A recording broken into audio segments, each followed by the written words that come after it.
Hello and welcome to this COMP3218 game design and development video from the University of Southampton. Today we're going to be looking at some more of our students' courseworks. My name is Tom Blount. I am one of the lecturers on the course and I am joined here today by Madeline Dwyer, and I'm one of the demonstrators. Brilliant. Madeline, could you tell us a little bit about what we asked the students to do for this coursework? Yeah, so similar to the last coursework, we asked for a small game prototype, but this time it's more narrative, and I wanted to see a story game engine where the story and game affect each other. Brilliant. All right, let's jump into our first game. Okay, and this is A Day in Prison. So we've got quite a nice title screen here. I guess very thematic. I recognise quite a few of these sprites. I hope they have permission to be using those. Let's hit start. You wake up in your prison cell and notice an unusual note in the corner. I recognise these sprites as well. WSD to move. So we've got a small integrated sort of tutorial. I'm just going to lower the volume a little bit so we can hear ourselves talk. Click to interact with objects or people. Eat the meal in the dining area to progress to the next part of the day. There are 3 parts in a day. These instructions are in the pause menu, so that's nice. We can go back. So I guess it's morning currently. Ooh, these are quite blurry sprites as well. So there's a note. The note says, "Watch your back. Your head is mine tonight." Okay, I'll give you my shank if you give me some food. Okay, we found a cigarette. This feels like it's going to be very sort of typical adventure game logic. Might be able to help you with that note for a cigarette. Okay, here we go. So I use cigarette on man. Oh no, I accidentally punched him. I see. That wasn't super clear. No. Let's give the cigarette to the guard instead, I guess. So we click on this rather than here. Okay, so he just appreciates it but doesn't do anything. Cook also wants a cigarette. Everyone wants cigarettes. But I found some pie, so now we can trade this for... okay, so his dialogue has gone back to what it was before I punched him, but I can't actually interact with him because I punched him. He did say something about a guy or something, right? Yeah, he said he was going to help the other guy shank me or whatever. Oh, so I can't I see. There we go, so now we've got a knife. Nobody in here.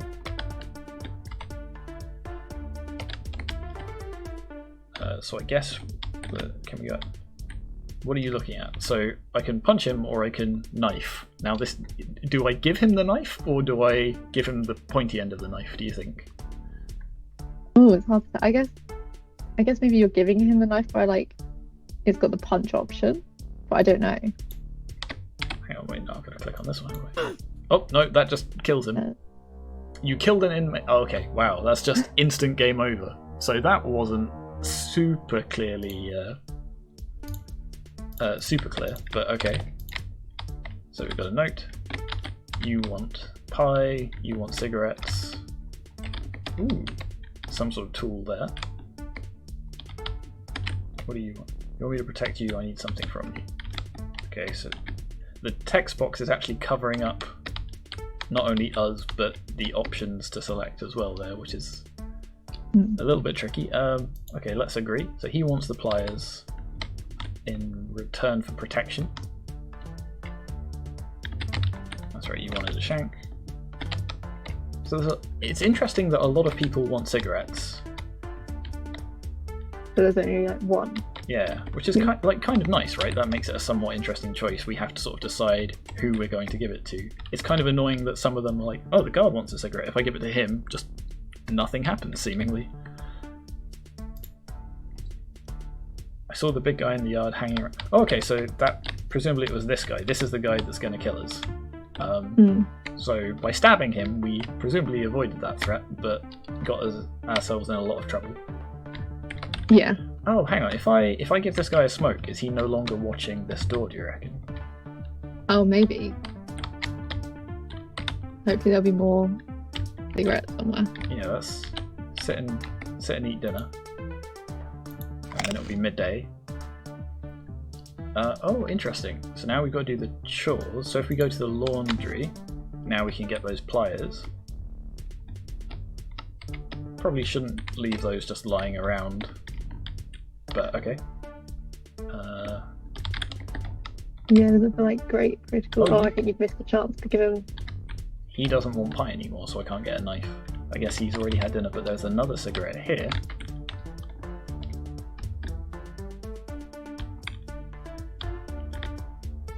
I got the stuff, buddy.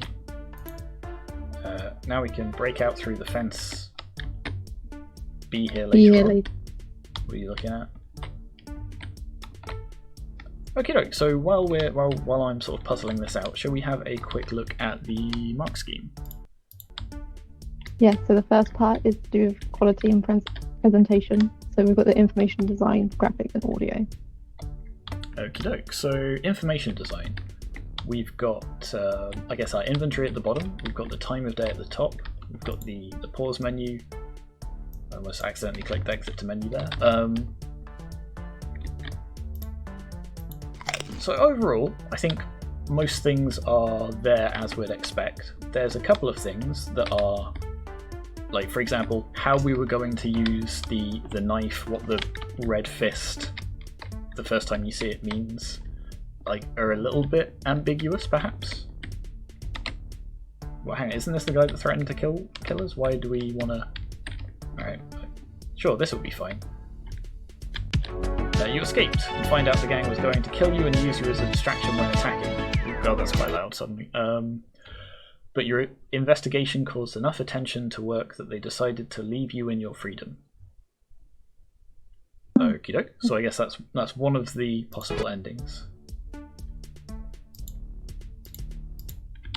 Okie doke. So in terms of information, so I would say all of the key information is shown. Would you say it's shown clearly?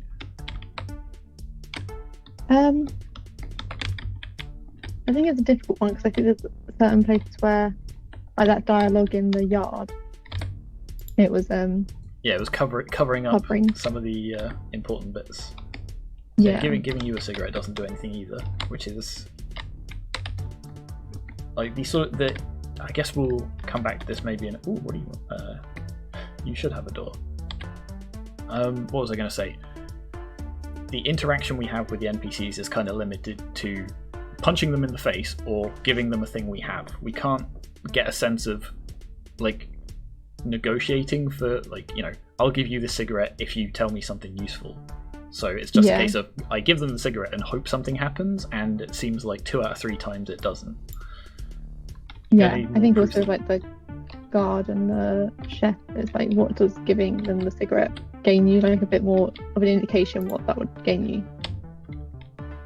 Or, you know, maybe that's deliberate. Maybe you're just not meant to. Ooh, I can shank a guard now as well. Can't shank this guy, but I can shank this guy. Yeah, I think so that would have probably been it's good as well, right? Probably in clarifying about the shank, about whether or not it's giving it to them or stabbing them. But yeah, I think, like you say, I think now I have 2 knives. All of the information is shown. I think it just could be shown a bit clearer. So I think good, makes sense. Yeah. So it's kind of interesting that there are like multiple paths through. Would that be helpful? I don't know if that is helpful. Keep busy this afternoon.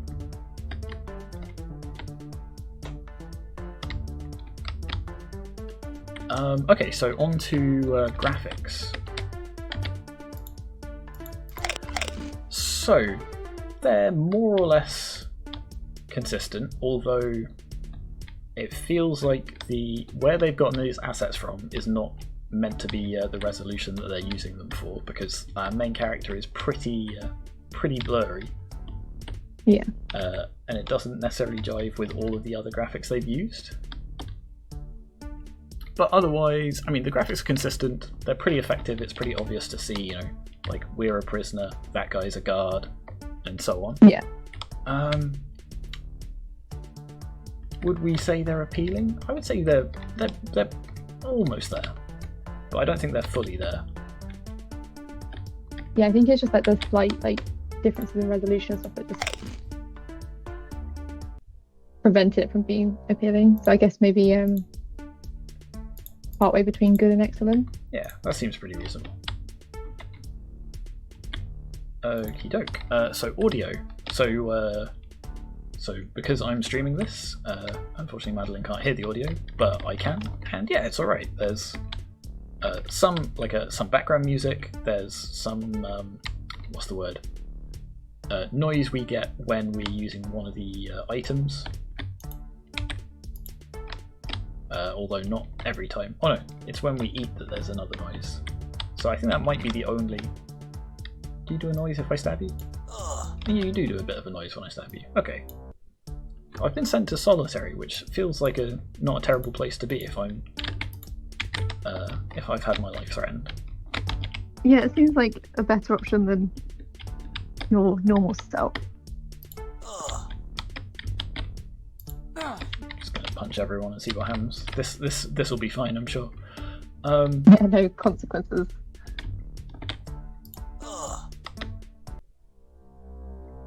Kill player. Interesting. That feels like it was almost debug text that showed up. Okay, yeah. So there are some audio effects, and there's, I would say, complementary music.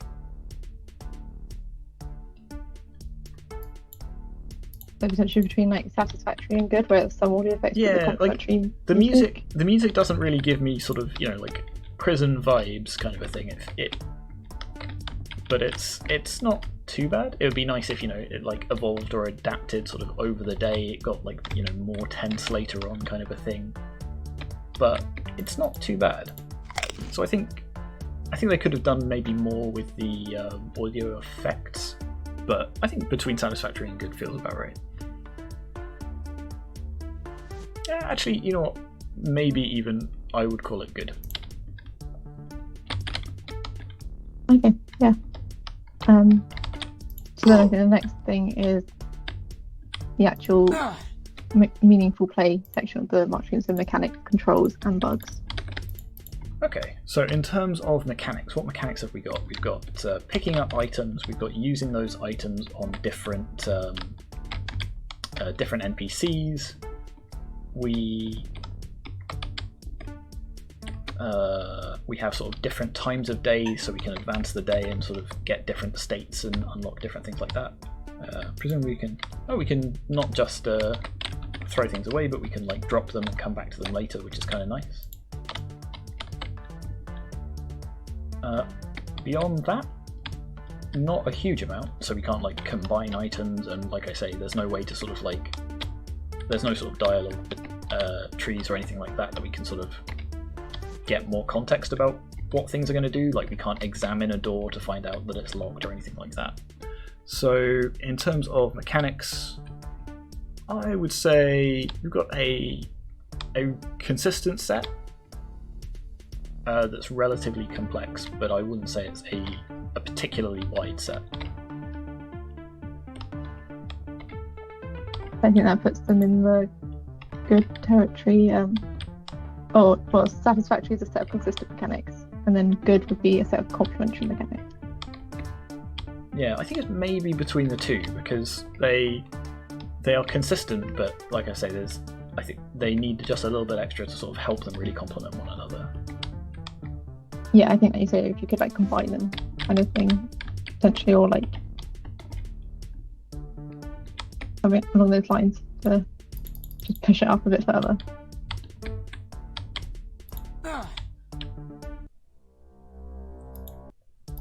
Okay, so controls. In terms of controls, yeah, so this kind of ties in with what we were saying about the mechanics. There's not a particularly wide variety of them, so there's not a huge variety of controls either, but the controls that are there work fine. Yeah, like the movement's very crisp. The picking up items works exactly as you'd expect. Maybe the sort of like, and again this ties back into the information design, it's not super clear what these controls do. It took me a second to realise that I have to click on this rather than the item in my inventory, which is what I would be expecting. But once you've sort of like understood that that's how they've designed it, it works pretty well. Yeah.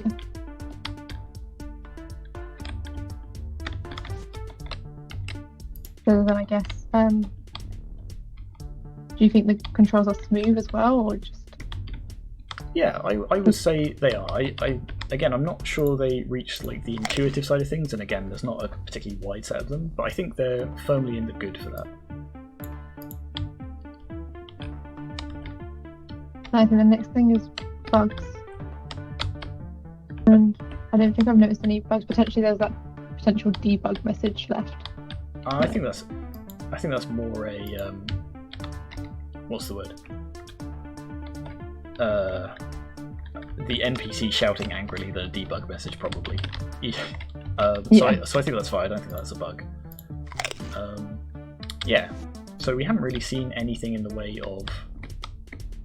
Sorry, I'm trying to solve puzzles and talk at the same time, and that never works. Yeah, so I don't think we've seen any bugs. The game's reasonably complex. So I think they're probably an excellent for that. Obviously, we'll come back to it if we spot anything, but otherwise, yeah, I think it's fine. Yeah. Feels like there's not a lot to do in the evening. Just try not to get killed, I think, is the main thing, right?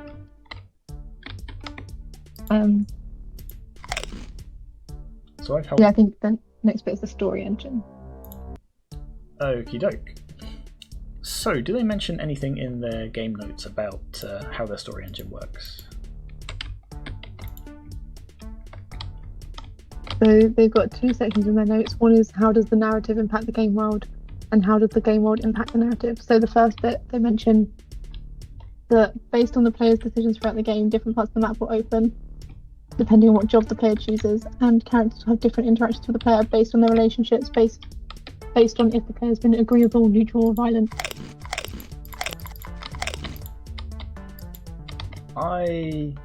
It feels like overstating it a bit to call it, their relationship with the player. I mean, I guess we can just punch people. I don't just sit there and learn from me and don't take my knives when watching. Oh, okay. So if we've given the cook a cigarette, he wouldn't mind if we took a knife. That's kind of interesting. So that is... It's always a little bit tricky with these games where they sort of like the narrative decisions are the gameplay decisions. Like there kind of isn't much in the way of gameplay other than sort of conversing with people, if you like, although conversing with them is just rubbing items on their face and seeing what happens. But so game world to story, right? In terms of sort of like mechanically, I guess we're talking about, giving people items and things like that. Yes, it's kind of interesting to see that it changes the disposition and how that changes the... I don't want to drop that, I want to give it to you, so you're friendly with me. Yeah, so in the bit that they've written about how does the game world impact the narrative, so the second section of the text, they've said about how the player can progress through different sections of the story depending on which part they've opened. So if the kitchen is open, the player can go down the escape informant path, and if the laundry is open, the player can go down the murder path. Sorry, what was the other path that wasn't the murder path? The escape informant paths. But I don't know, maybe they've got that the wrong way around, because I feel like when you went into the laundry... The laundry definitely felt like the escape path, so I guess this is the murder path, because I have a knife now. Okay, so I guess the other one can distract the guard, and okay, cool. So yeah, it'd be... So, to really underline and emphasise that thing they said, it would be nice if the cook was still here, if I've given him a cigarette, but he says something like, oh, you're alright, I trust you. Rather than like, oh, I'm keeping my eye on you. But this time I gave him a cigarette and he's just not here.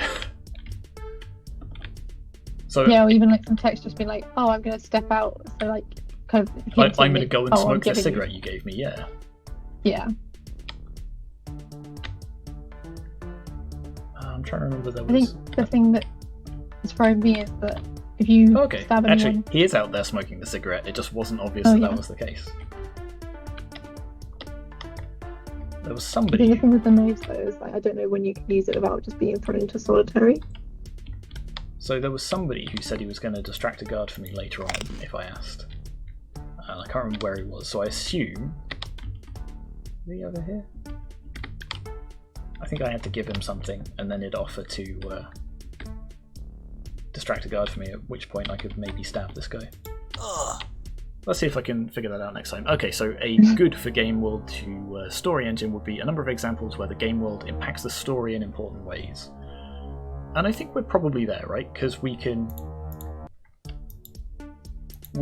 So although a lot of those impacts are, effectively an instant game over, like it does sort of change the course of the story, and particularly the ending. So I'll see if I can actually sort out this guy to try and see if we get a separate ending that's not just an immediate game over.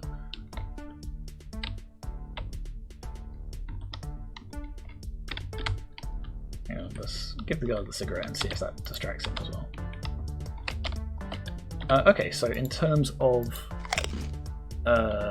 story to game world, then, are there any sort of story choices that we make that affect, the way the game plays, or like the options or mechanics we have to interact with? And I'm not hugely. I mean, there's the mechanic of sort of advancing the time of day, and there's this one to sort of choose which of two areas we go into, but it doesn't feel like, again, partly there's limited interaction, like narrative interactions that we can take, right? There's no dialogue trees or anything like that. There's nothing that sort of drives the story in that way, if we're sort of considering the giving people items to be the gameplay rather than our interaction with the story.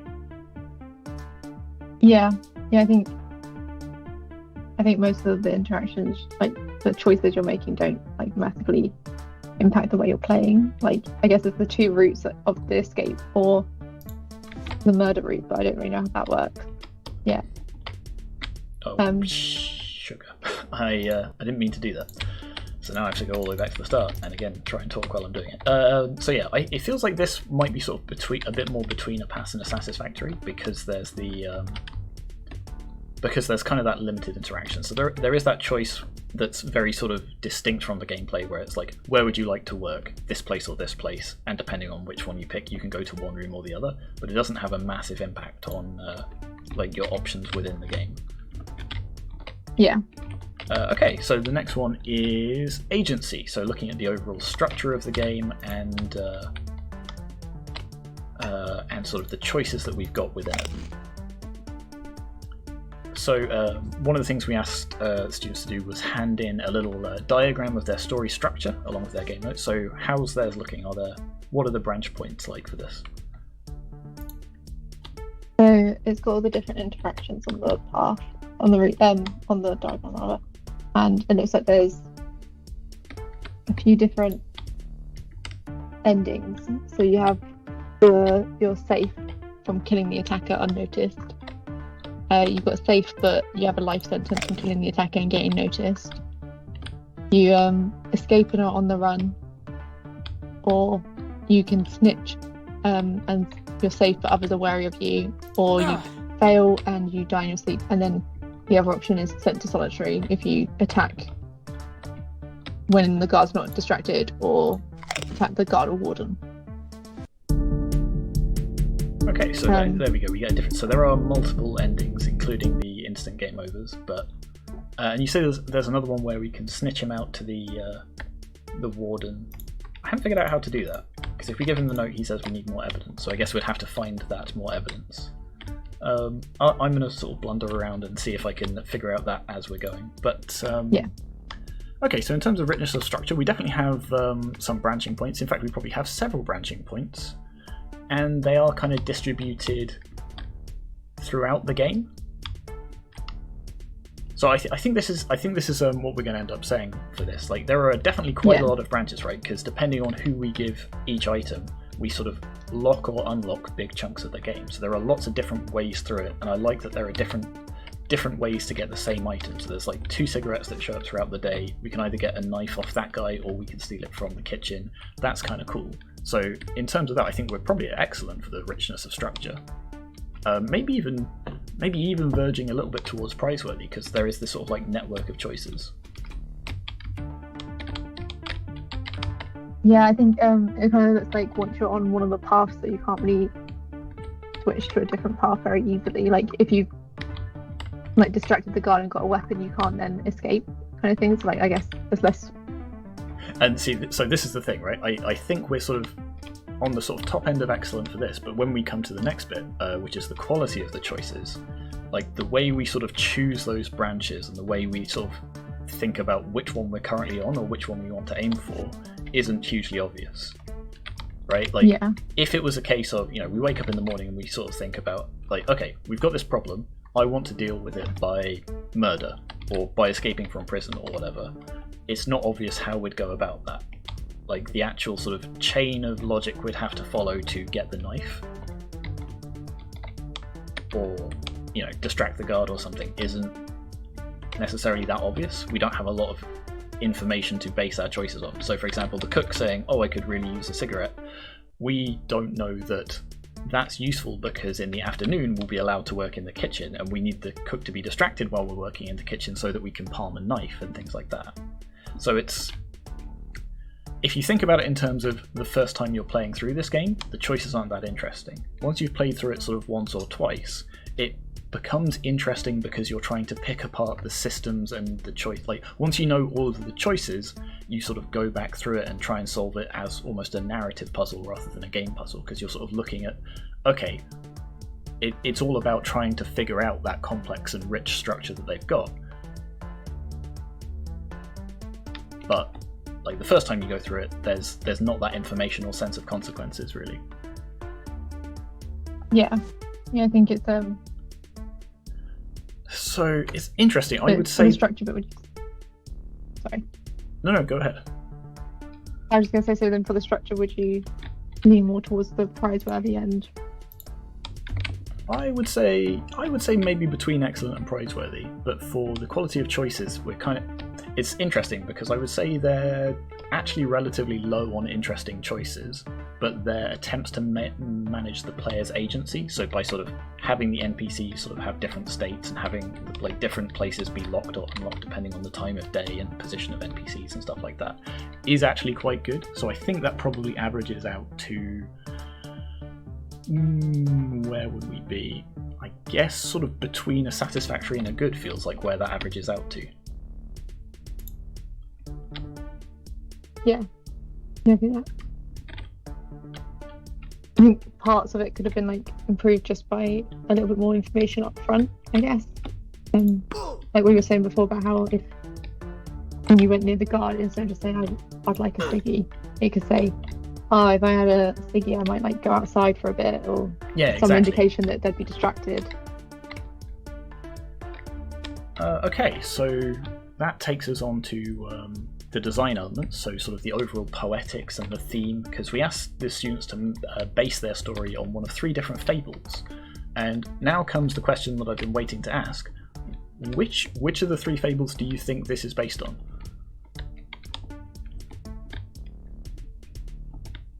I'm not sure, I guess. I'm thinking potentially So the 3 options we had, the morals of each were stressful situations basically show you who your friends are. There's if words don't suffice, then violence has to follow. And there's effectively be careful what you wish for. So I feel like it's the adversity friendship testing one, because there's no chance to like talk to the attacker. Yeah. And have that words versus blows type conflict. So I feel like it must be the testing friendship. But equally, none of them are like really I mean, I guess there's that line at the end that says, oh, they were planning to kill you and run away, but now you've helped them, they let you get it. But it still doesn't really feel like it. So do they mention in their game notes which it was based on? So, what did it say?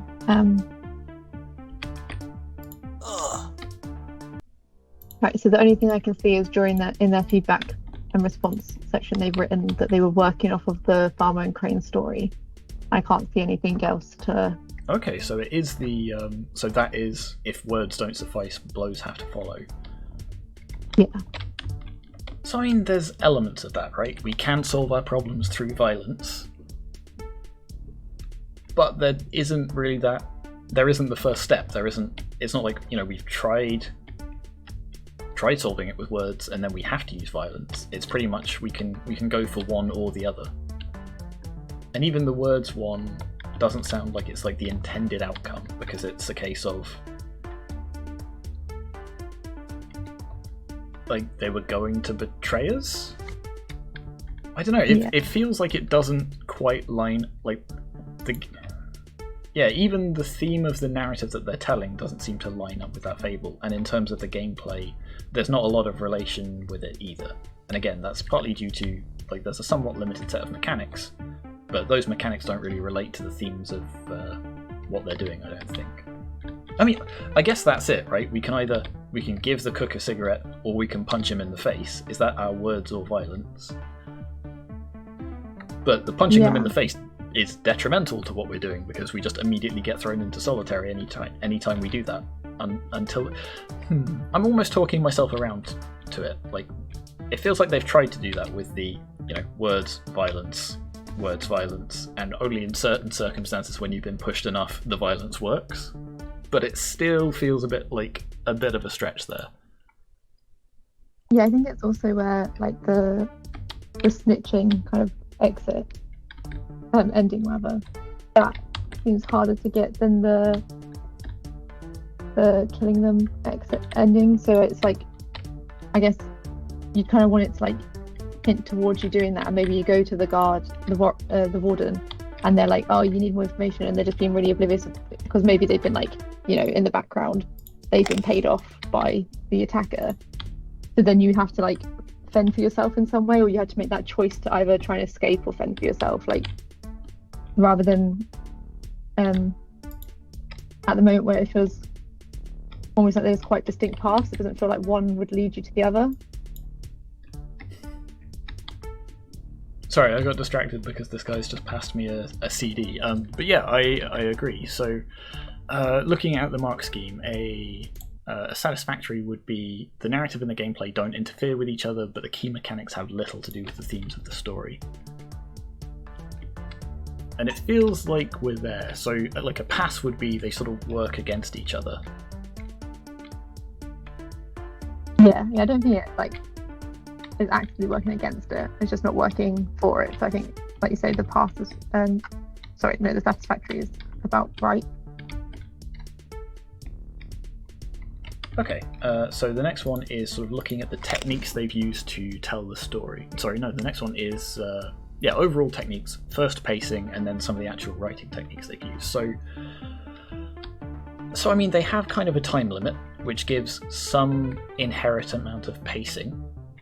Mechanically, things are very much the same all the way throughout. Even narratively, it doesn't feel like that sort of pending deadline actually does much. No, I think where you have control over when it moves on. Like, it's not like you've got 5 minutes or something. Yeah, exactly.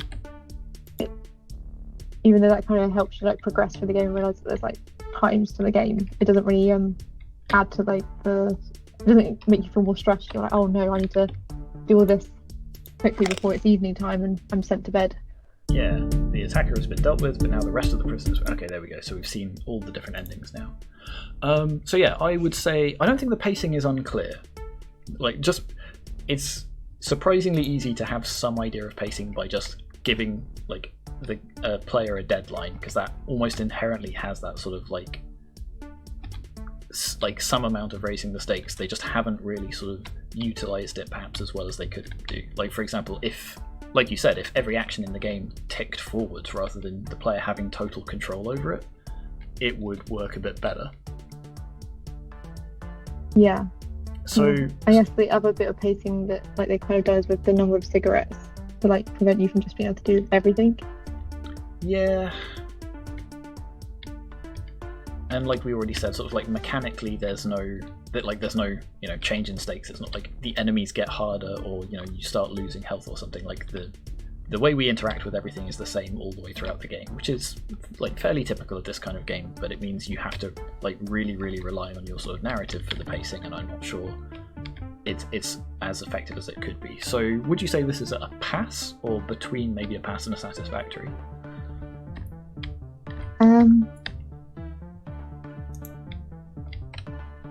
I think probably a pass, just where it doesn't really feel like it climbs, it sends much. Yeah, the pacing isn't unclear, but it is a little bit flat. Yeah. Okay, so the next one is technique. So how have they actually conveyed the story? So we have we have like these voice lines from NPCs as we go past them.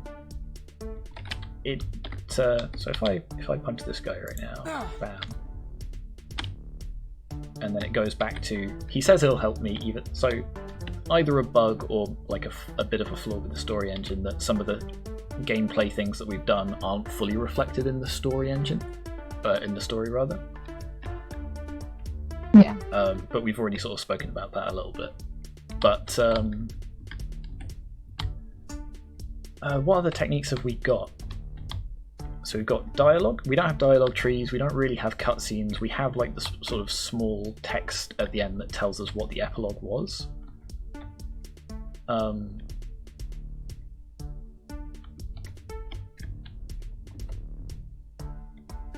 I think... Yeah, I feel like it's not got many techniques in play. Yeah, like the main one is just the dialogue, right? Yeah. Like, I mean, like again, it's a bit of a stretch. You could argue that, you know, the fact that we find a note that has some like text on it that gives us a bit of the story. Like, but again, it's a bit of a stretch to call one instance of that use of the technique. And similarly, like you could say that, you know, some of the NPCs like want cigarettes, which goes a little bit of the way towards characterizing them. Like one of them wants pie instead of cigarettes. Does that say anything about him as a character? But it's never really fleshed out enough to sort of say, oh yeah, that's a really good example of that technique. So I think we are at, it feels like we're at a satisfactory, right? Use of at least one game writing technique, and that seems to be where we are. Yeah, I think so. Then the next bit would be feedback. So I find what they've got in their game notes. So as part of the lab sessions of this course, students got a little bit of feedback, and then we were expecting to see how they interpreted that and then reacted to it in the final thing. So what did they say about the feedback they got? So they said that during the feedback session, our current model was quite vague, only having a firm idea on the basic systems used to interact and progress with characters in the story. As we were working off of the Farmers in the Crane story, we were advised to make sure that there are multiple ways to act on the concept of solving problems through conversation or violence rather than one decision at the end. To achieve that, we made sure there were several situations with the cellmate, informant, and gang lackey where the players can decide to work with them or fight them to progress the story. It was also recommended to make the consequences of choices clear. We tried to ensure this by having all character interaction choices simple and clear, being either fight, kill, agree. The players also were forced to make a choice when speaking to characters aligned and to talk to all the characters to process their decision before making it. Okay, so that's really interesting, because there are a few things that we said were actually, like, you know, maybe a bit on the weaker side. So,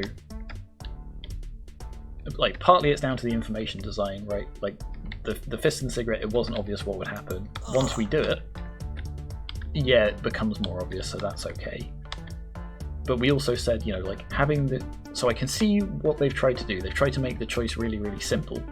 But by simplifying it, they've kind of removed some of the information surrounding it. So although we can see, okay, this is the punch option now, we still aren't fully aware of the consequences of that. Or, like we already said, like, if I give this person a cigarette, how's that going to help me? Yeah. But I can see the reasoning behind it. I think they've made a reasonable attempt at interpreting the feedback they were given. Particularly from the sounds of it, they were at a relatively early stage of development when they got that feedback. So, like, they've done their best to implement those things. It maybe hasn't been as successful as they were hoping, but I can see the logic behind it. I think it was probably... So where are we? So a pass would be the feedback was addressed, but the changes have had limited success. Satisfactory would be feedback was addressed and the changes have been somewhat successful. It feels like maybe it falls between those two. Yeah, I think so. I think there's like you say, it's obvious they've tried to incorporate the feedback, but yeah, I think it's not like really limited success, but I wouldn't say it was somewhat successful. So like, yeah, between the two options where it was some amount of success happened, but not quite successfully. Okay. In which case that brings us to the end of this game. Let's move on to the next one. Okay, and our next game is Gerald of Bistrikaran. So a really, really nice title screen. Lovely sort of shot of presumably the game world. I really like the way the sort of camera's panning over it. Text is a little bit hard to read, but you know, you can't have everything, I guess. Yeah. Let's jump right in.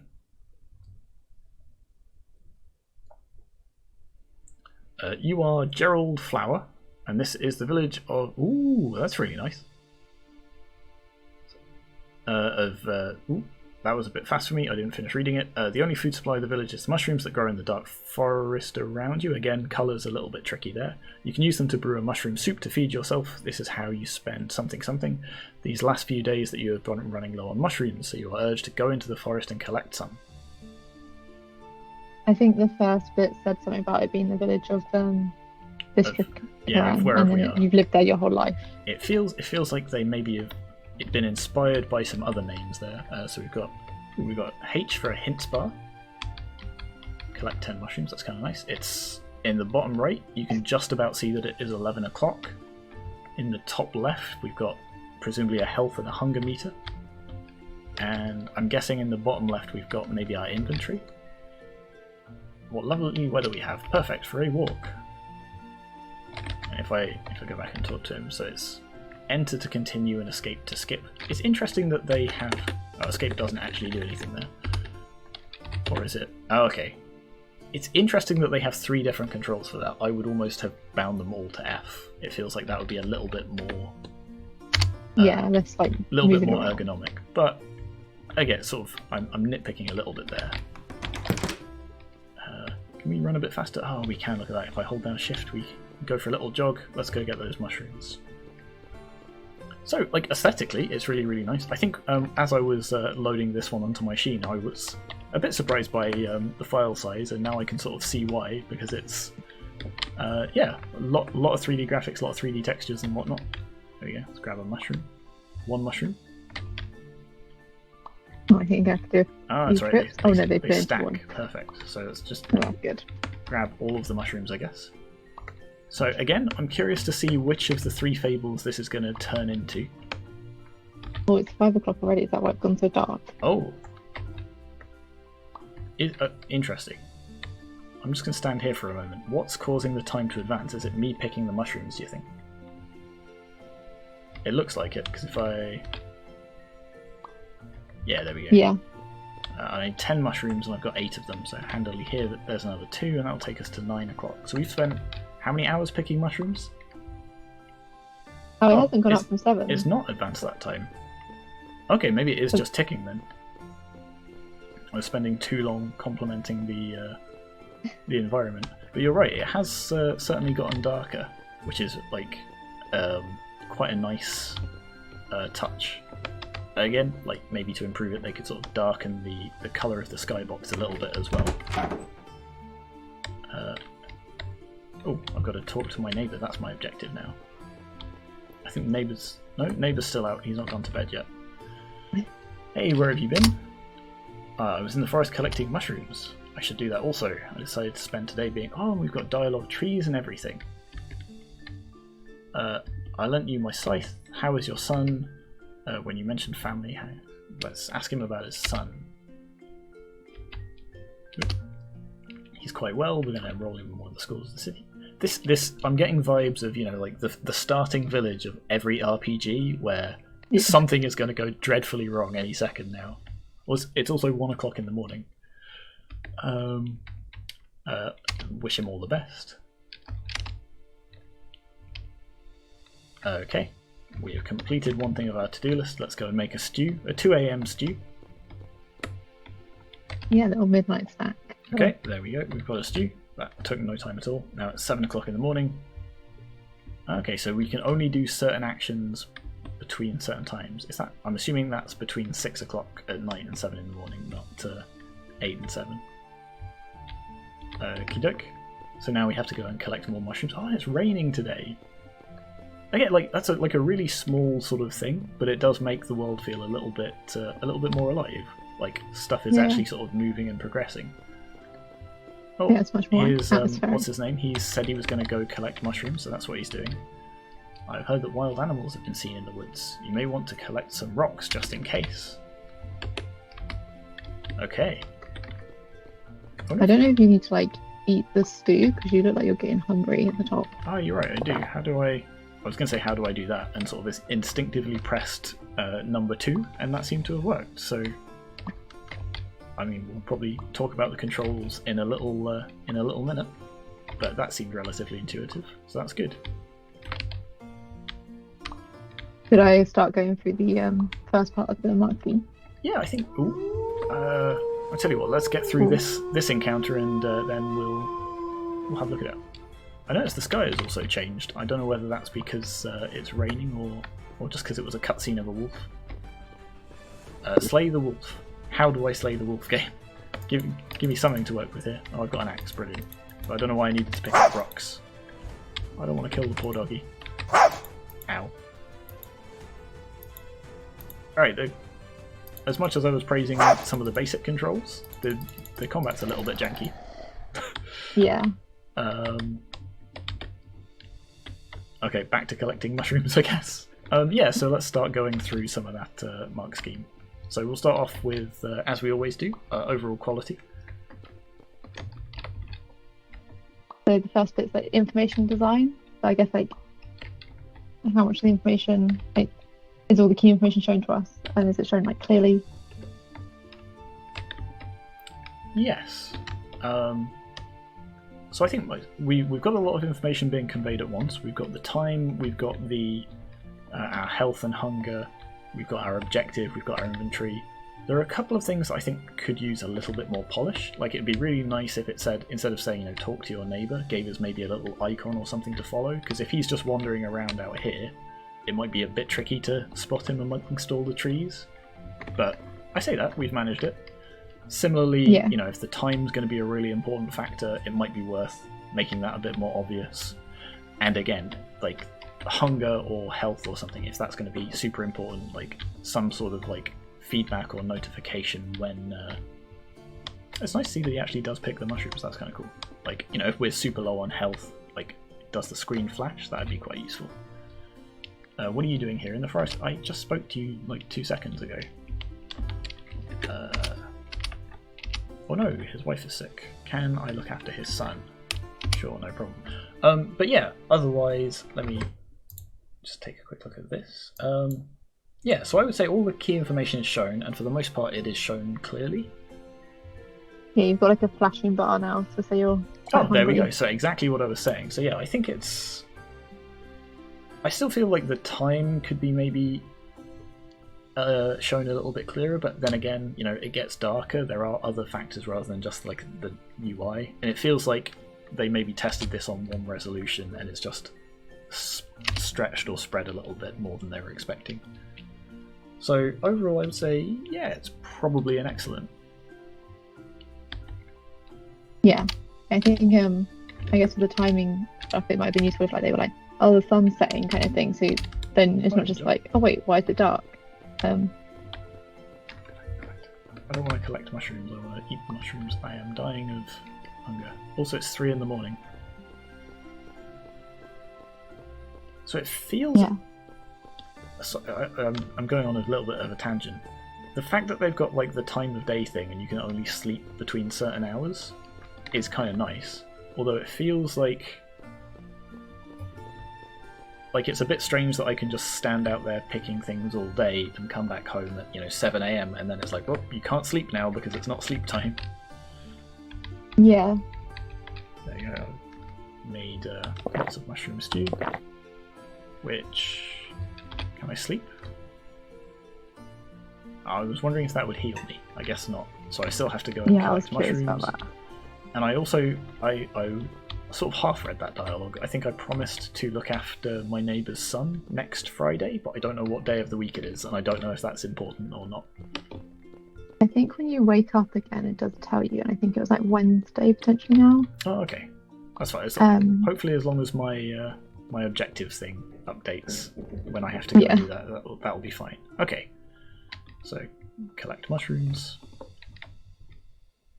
Be nice if there was like a ding when that changes as well. I think there's like a nice little pop when we pick up the mushrooms, which is kind of nice. Oh, because there we go. Our objective changed and I didn't notice because I was too busy collecting mushrooms. but we'll talk about the audio in a second. But first, graphics. And I've already said, yeah, graphics are pretty nice. Oh, God, Yeah, there. Okay, I think I can see which Fable this one is going to be now. Ooh. Almost a little bit of a bug with the thing. The bear is angry and ready to attack you both. What do? We can fight or run.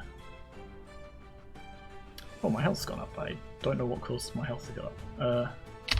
Let's fight. You have rocks, throw them.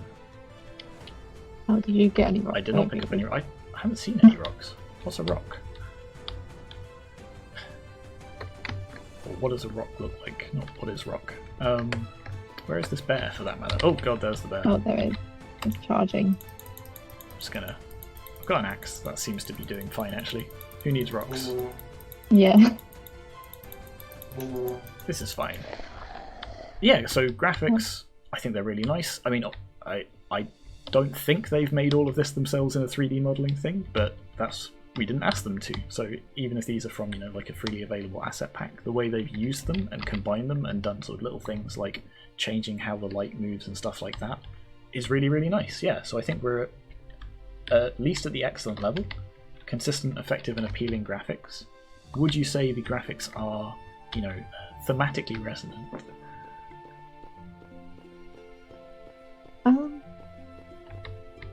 Oh, that's the wolf. I thought that was a rock. Kind of a hard one to answer, I think. Where it's it feels like it matches the game, so I feel like it kind of all makes sense and works together. So I don't know if that counts as thematically resonant or. Yeah, so I think maybe there are a couple of things that they could have done like on top of it, but otherwise, yeah, I think it maybe between an excellent and prize-worthy for this, because they're like the graphics are quite nice. They could have done like a few extra things, like sort of what am I trying to say? Like sort of do slightly more with the different regions, make it slightly more obvious where like some of the things were the mushrooms. I'm still not sure of the significance of the glowing mushrooms, but it has reminded me I have to go and eat. Oh, and I don't have any mushrooms. Oh, but I've got lots of stew, that's fine then. I have to talk to my neighbour before I go to bed. I'm getting distracted by playing the game again, aren't I? So yeah, let's put the graphics between an excellent and a prize-worthy and go to the audio. So we've got some lovely background music. We've got the... what have we got? We've got audio effects when we attack, when we take damage from what I remember, when we pick up the mushrooms or presumably other items, and when we eat stuff. I don't remember if I said that. So overall, again, they've got both audio effects and music. They're complementary, they work really nicely. Again, this feels like it's sort of at the excellent level. I'm not sure whether it quite reaches prize-worthy, because it would be nice if it adapted based on... So although it changes when the bear appears, it'd be nice if it maybe adapted based on, for example, our hunger or something. So instead of it just flashing, we also got some audio effect, or when we complete an objective, we get like a little ding as a little bit of extra feedback, which sort of ties into the information design as well. Yeah. Hang on, why are we burying the hatchet? I thought we were best friends. Yeah, you just agreed to like babysit his kid. Maybe he means literally, maybe he means, well, we don't need this axe anymore. There was only one bear. There's one bear and one wolf, so we know we're forever safe. I don't seem to be able to click the main menu button, though. Maybe I can just find it with a key, or I might have to quit out and start again. Okay, while I'm figuring out that, let's do that, and then we can talk about the mechanics. Yeah, so you have like the what's the word? You have the So we've got collecting mushrooms. Yep, collecting mushrooms. Making the mushrooms, so you, like talking to your neighbour, fighting with the axe, and then picking up stones somewhere. Apparently, although I've not seen those. I'll see if I can find some this time. Oh, and sleeping, I guess. Sleeping's the other one. Oh, and eating the food you've made, I guess, is also one of the mechanics. Yeah, I guess combining mushrooms into stew, eating the stew. So we've got a number of different mechanics. it feels like we have quite a wide set of mechanics. Although, here's the thing. In a lot of these games, we sort of say, the mechanics they've got are sort of like quite complementary, but there's not a huge set of them. In this one, it feels like there's quite a wide set of them, but they don't all work together fantastically. And the main one I'm thinking about is the time of day. Like, it doesn't really seem to have any sort of main impact other than it gets a bit dark and I'm only allowed to sleep between certain times. Yeah, it would be like interesting if like certain times of day you're more likely to encounter your neighbour, or you're more likely to encounter like the wolf or the bear in the forest. Well, another way around, right? Like, what would the game lose if we removed the time of day feature completely? Yeah, I don't feel like it would lose much. Like, you could have the dialogue when you're out. Yeah, so that's the thing. I think it's like a nice bit of polish in terms of making the world feel, more like a living world, but it doesn't actually affect the play that much. So in terms of mechanics, excellent would be a wide set of complementary mechanics. Satisfactory would be a set of consistent mechanics, but not necessarily complementary. I feel like we're probably between a good and an excellent. Because, I've sort of said, okay, there's a mechanic, but it's not used, perhaps, as well as it could be, or much at all. But all the other mechanics, like, picking stuff off the ground, combining it, or throwing it at wolves, all seems to work okay. The dialogue trees are nicely done as well. So I think probably between a good and an excellent there. Yeah, I think that makes sense. And then the next bit is the controls. So I think you were saying that most of the controls seem good, right? Yeah, so all of the sort of standard controls, although, again, the fact that it's got a jump makes me feel like maybe they've used sort of an existing character controller or set of animations, because that jump is never needed for any reason. Maybe that's how you get the stones at some point. Maybe. But yeah, so most of the controls are, perfectly fine, smooth and usable. Like the movement, the picking stuff up, even the selecting stuff. Ooh, bit of an invisible wall here. I guess this is as far as we're allowed to go. So again, sort of in terms of like information design, it might be nice if there was an actual fence there rather than... Yeah. I feel like I might be about to just wander off into the infinite sunset. I think I found an edge. You mentioned that the combat wasn't great though. Yeah, so maybe if I can throw rocks at things it would be a little better, but in terms of just sort of trying to smack things with the axe and sort of getting a sense of where my hitbox is and where the enemy's hitbox is. I mean, obviously it's not a massive part of the game, like there's sort of 2 instances of it, so it's not hugely detrimental, but it's not as smooth as the rest of it. I've still not found any rocks. Maybe I can only do that when... Or are these rocks by the river? Oh, there we go. I have some rocks now. So I guess, would you say that that's maybe satisfactory, where it's a reasonable set of usable controls? Or would you say it's like close to a good, because just where the combat seems like pull it back a bit? I would say it's maybe even still between a good and an excellent. Like most of the controls are super intuitive. It's just that the what was I saying? Yeah, the sort of like I guess it's sort of the hitboxes and things like that feel like a little bit off. But otherwise, yeah, I would say between a good and an excellent. I guess as well during the dialogue you said about how there's like 3 different keys. Oh, you're right. I did. Okay, maybe towards the good then. It's because it's difficult. I appreciate that they have those controls there because not everyone does have the option to skip dialogue or advance to the end of it, kind of a thing. But it feels odd that it's spread across 3 different keys for seemingly not a huge amount of reason. I have to go and eat some mushrooms before I die. So bugs. I haven't noticed any bugs, and I would say the game is reasonably complex. So again, I think that puts us straight at excellent. And if we spot any, maybe we'll come back to it. But so far, so good, or so far, so excellent. Okay. Yeah. So then the next bit is going on to like the brief of this specific coursework about the story engine. Yeah. So to begin with, like how does the game? How well link have they to the done story? what we asked them to do? Yeah. So first off, the story engine, game world to story. What happens in the game that affects the course of the story? So I guess it's primarily the like dialogue with your neighbour. Well, I would say the dialogue with the neighbour is more the sort of story side of things. So in gameplay terms, I get like the main one I'm guessing is, do we kill the bear or run away? But even that is presented as a dialogue rather than something we actually do sort of through the gameplay.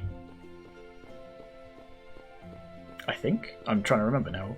Let's Yeah, it did come off as like an option, like two options.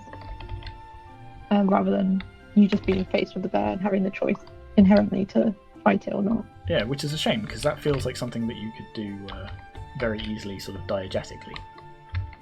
Which is to say, rather than having a big dialogue box pop up, just let the player either run away from it or fight it, and then sort of base what happens next in your story engine on the outcome of that.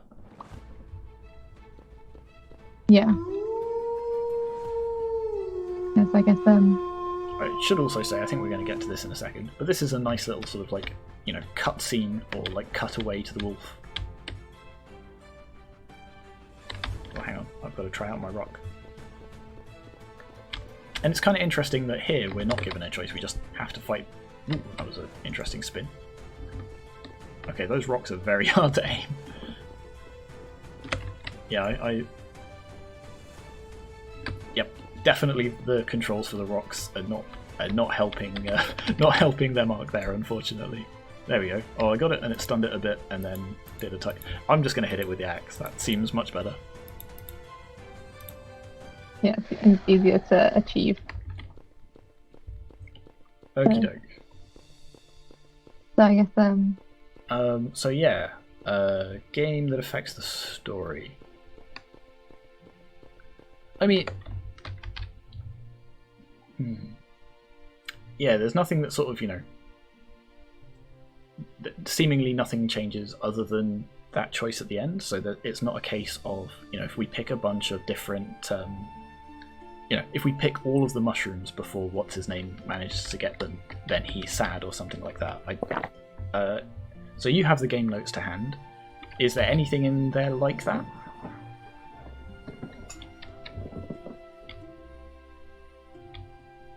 so for the structure bit, they haven't provided a diagram, unfortunately, but they said that the structure of our narrative is a tree branching depending on the choices you make. It starts simple with questions that will either earn you points, lose you points, or neither earn nor lose points. If you start with a positive route, the next part of the story will also be more positive rather than the negative, prompting the player to be good with their neighbour, and vice versa. If you're negative towards the neighbour, the story aims to additionally anger the player in order to feel more realistic. If you hate or love someone, you're not going to drastically change. Okay. These choices will have great impact on the end of the game. So, I think from one of the feedback sessions or talking to them in one of the labs, there was something to do with whether or not the neighbour helps you fight potentially. I can't remember if that was this group. Okay, so this is something that I was going to come along to, but it actually doesn't feel like there are many branches. Like, particularly sort of what we said at the end there, I'd picked all of the nice options to the neighbour, promised to babysit his kid and take them for a walk and whatnot, and he was still like, oh, I guess we can bury the hatchet. Is the idea that he is supposed to not like us from the start, and we're going through all of this work to try and convince him to come around? So it's a bit of a shame that they've not included their story structure as they were asked to there, because it's going to make it a little bit harder for us to sort of interpret what they were going for. Yeah, I checked the other page as well, and I can't see anything with like a diagram, unfortunately. Yeah, it's I guess it's just interesting where as well potentially they could have had it like, oh, you fought the wolf and you've taken some damage, and if you've been nice to your neighbour, they give you like some medicine or something, but there doesn't seem to be any of that like interaction. So I guess like what you're doing in the game doesn't seem to be affecting the story so much, because like you've potentially protected your neighbour from the wolf by killing it, but then nothing changes, or like there's no changes with there's no options, I guess, to change things with the neighbour by like helping them with mushrooms or something like that. Yeah, like if they said, oh, can you go and pick a few extra mushrooms for me? And then our objective goes from, being, I don't know, like 10 to 20 mushrooms or whatever. Although that'd still be like story affecting gameplay, which we'll come on to in a second. But even the other way, it's not like we can pick extra mushrooms and then go and back and give them to them. We're just sort of picking mushrooms, and that doesn't seem to have any impact on the story. Here, for example, we've got, the bear is ready and angry to hit you both, attack you both. What do you do? So this isn't a choice that we're making within gameplay. This is sort of removed from it. Yeah. So if I pick run, in fact, it just skips the gameplay, right? So if we'd have just, we do get a little bit of a cutscene at least, which is kind of nice, but it's not. Oh no, the bear's still there. I think the neighbour just the neighbour ran faster than us, so I don't actually feel that bad about saying let's run. Can the bear get over the bridge, do you think? No. Oh no, he doesn't need to. Okay, never mind. Let's shut this gate. Okay, you ran off. See, this seems fine. That honestly is probably the more sensible decision if we can just run back here rather than having to kill the bear. Yeah. That was a close one. I am glad we are okay. We can bury the hatchet now. But that's the thing that we got first time, right? Yeah. I deliberately picked the poorer options that time, and he still seems equally friendly with me. So, okay, in terms of game world to story, a pass would be a few sparse or minor examples of where the game world impacts the story.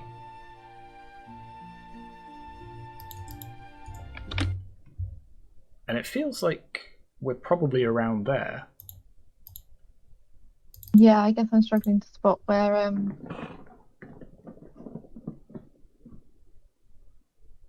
it might even be a bit lower because I'm it feels like there's some support for the story elements within the game, but the game doesn't really have a big impact on the story because they've sort of separated out the that key choice into away from the actual gameplay elements. So it might actually be between a pour and a pass there, I think. Yeah, I think that's what I'm thinking, because I was struggling to think what actions you're taking that are actually affecting. So do they talk about the story engine in the game notes? Oh, yeah, let's check. So yeah, they do. They said our game is a story tree that splits itself depending on the choices the player makes, providing the game with different endings and different playing experiences. And the story is based on the bear and the two travelers' tale. Then the choices you make throughout the game affect the relationship between your player and the neighbour, and their relationship has a crucial choice during the game's final peak moment of intensity, the interaction with the bear. Whether your neighbour likes you is based on a point system where you gain a point if your neighbour likes your response, or you lose one if they disagree. So then how does the narrative impact the game world? Or actually, I should probably read how does the game world impact the narrative first. So if you click playing the games, they may help you achieve the knowledge that they will be useful for the final fight. I'm not sure I know what they mean by that. I think they might be talking about stones. It says stunning or dealing extra damage, but I'm not sure. So then the next bit is, depending on whether you decide to run or fight, you will unlock different endings. We saw the same ending both times there, so I don't know whether that's a bug or whether their story engine doesn't quite work, or rather doesn't actually have the effect that they're describing. Yeah, it's a bit difficult. It is really unfortunate they haven't given a chart to go through. Yeah, it's interesting because it feels like almost all of the branches that they are describing are just about how the neighbour feels about you, and even if that worked exactly as they said, that would be quite limited in scope, I think. Yeah. Yeah. I think that's pretty much it. The only other thing they've written in the how does the game world impact the narrative, they've said that during the third day rain starts, which moves the story because more mushrooms have grown and your neighbour goes to collect them. But that feels like just progress through the game rather than anything linking gameplay to narrative. Yeah, agreed. And for story to game world, it feels like the same thing. Like picking... There we go. Yeah, so then the next bit is they do have a second paragraph, which is how does the narrative impact the game world? Okay, well let's see what they've said about that. So they said, depending on your choices, your neighbour may tell you to collect stones, which are a hidden feature that will help you join your fights. If your neighbour likes you, they will stick with you for the bear fight and will buff the damage that the stones do, or if he likes you a lot, they will even stun the bear. If your neighbour doesn't like you, he will abandon you, and if he hates you, it affects the bear, which doubles its health. Okay, that is interesting. I'm glad they included that at least in their game notes, because that is certainly not necessarily apparent from just playing it.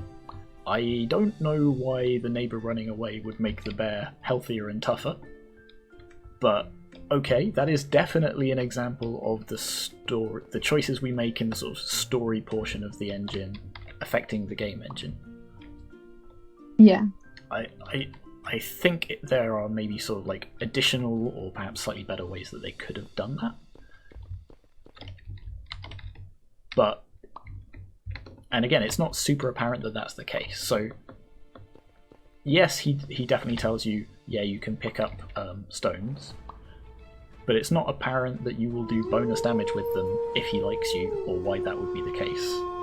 But okay, so a pass, or a satisfactory would be some examples of where the story impacts the game world. And again, if we sort of take their game notes at their word that that's how it works, I think it's probably there.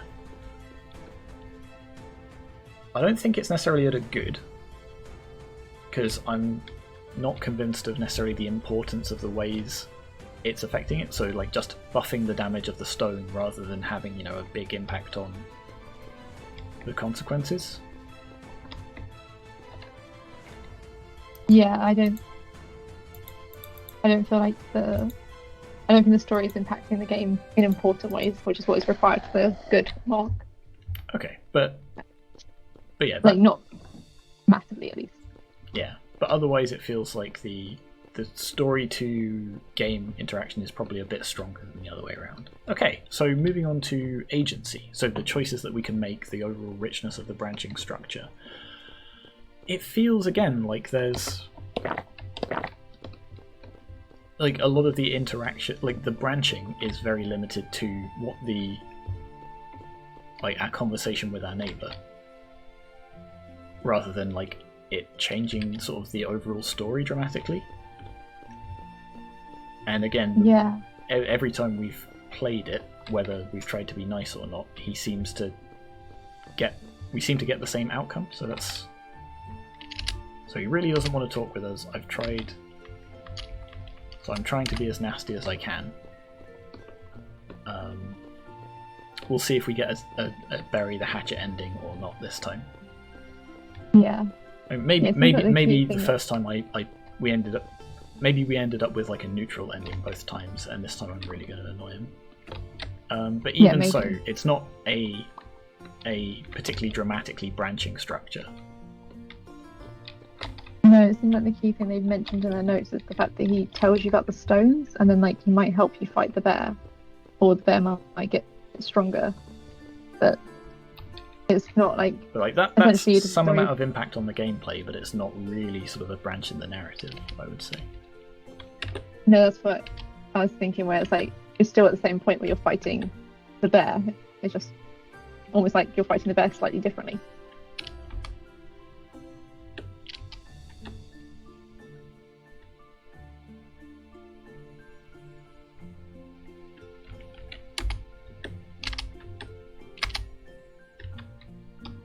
Okay, so we did get some different dialogue options there based on the previous one. So there is like some amount of branching in terms of like the story that we're getting. Perhaps this will come out again in sort of the pacing and the quality of choices, but it feels like the story that we're being told is I don't know what you call it, like somewhat small in scope, right? It's almost like a little bit of a slice of life kind of a thing, rather than perhaps like a big epic narrative. Yeah. So there we go. Arrogant and narcissistic. I wish I'd never met.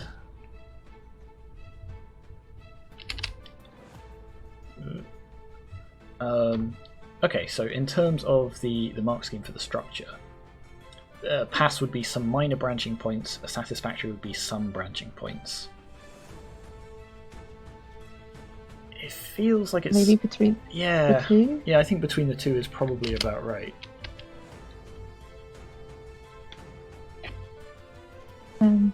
Are you fighting the bear now?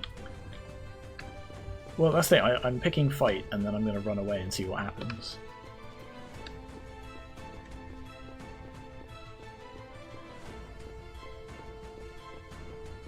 Because it feels like this is sort of like the main, if not the only branch.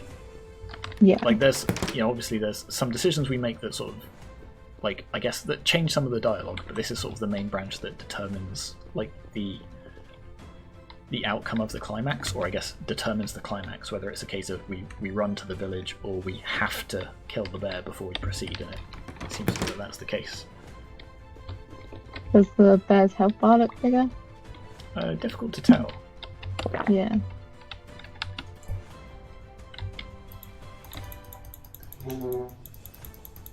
Definitely don't seem to be doing quite as much damage to it.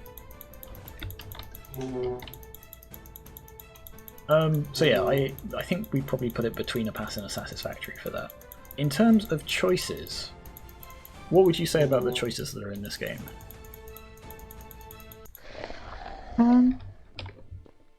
I guess it doesn't really, you've got the choices in the dialogue, but your choice about what you're doing and what's happening in the game seem pretty set. Like where you don't have those different branches, you go and collect mushrooms, you fight or run away from the wolf, or you fight or run away from the bear, but none of the choices you're making affect anything, so they feel a bit so they're kind of inconsequential, right? Like we don't have many choices, and the choices that we have are kind of just are we nice to our neighbour or a bit of an asshole to him? Yeah, I think it's I think there are some choices there, but it just doesn't really feel like there's no reason for me to care about which choice I make where it's inconsequential, like you say. So I guess So yeah, a pass would be few interesting choices, a satisfactory would be some interesting choices. It's interesting. It's interesting. It's I guess it kind of hinges on how interesting you think the decision to be nice to your neighbour or not nice to your neighbour is.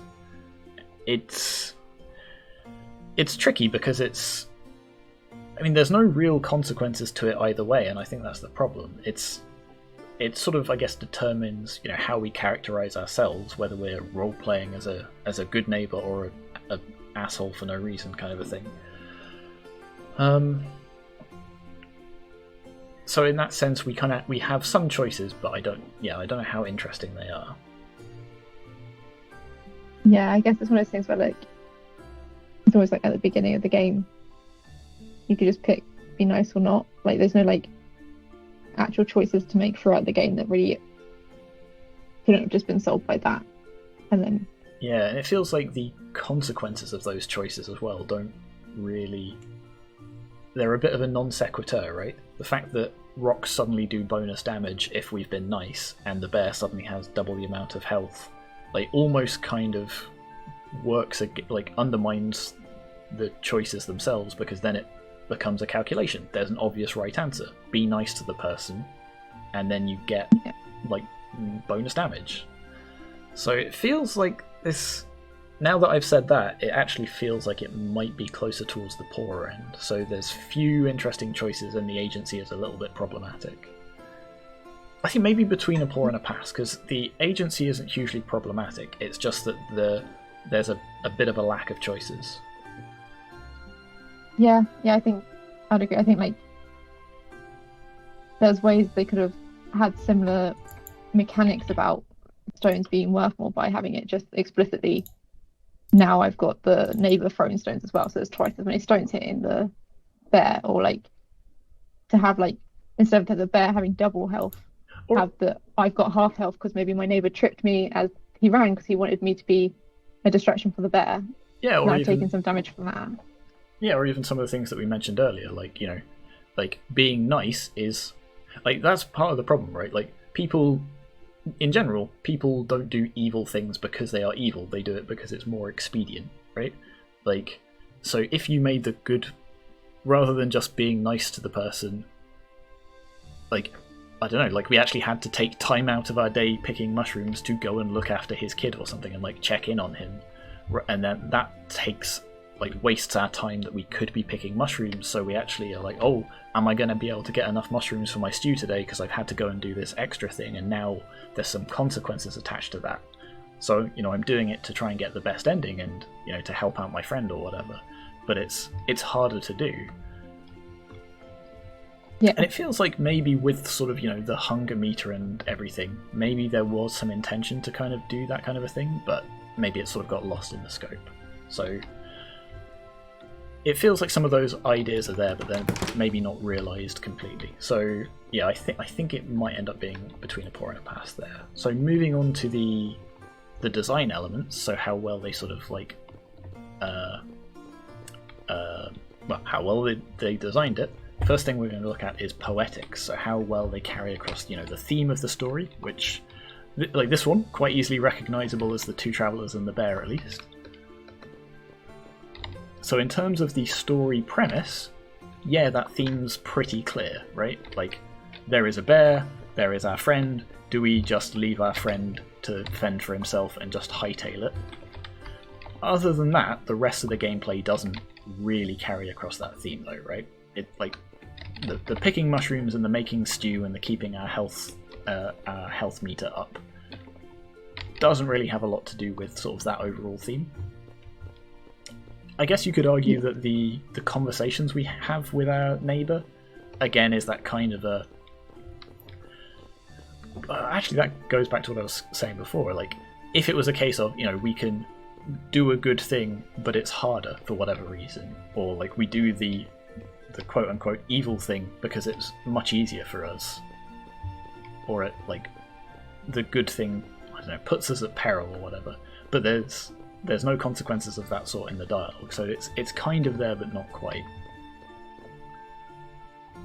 Yeah, it's gameplay wise, the theme only really comes across in that sort of final yes or no choice, fight or run, right? And even then that's kind of not necessarily undermined, overshadowed maybe, or because the fact that if we pick run, if we've been mean to our neighbour, he's already at the village by the time we've clicked that. So he's actually left us. Which I guess is an interesting inversion of the original story.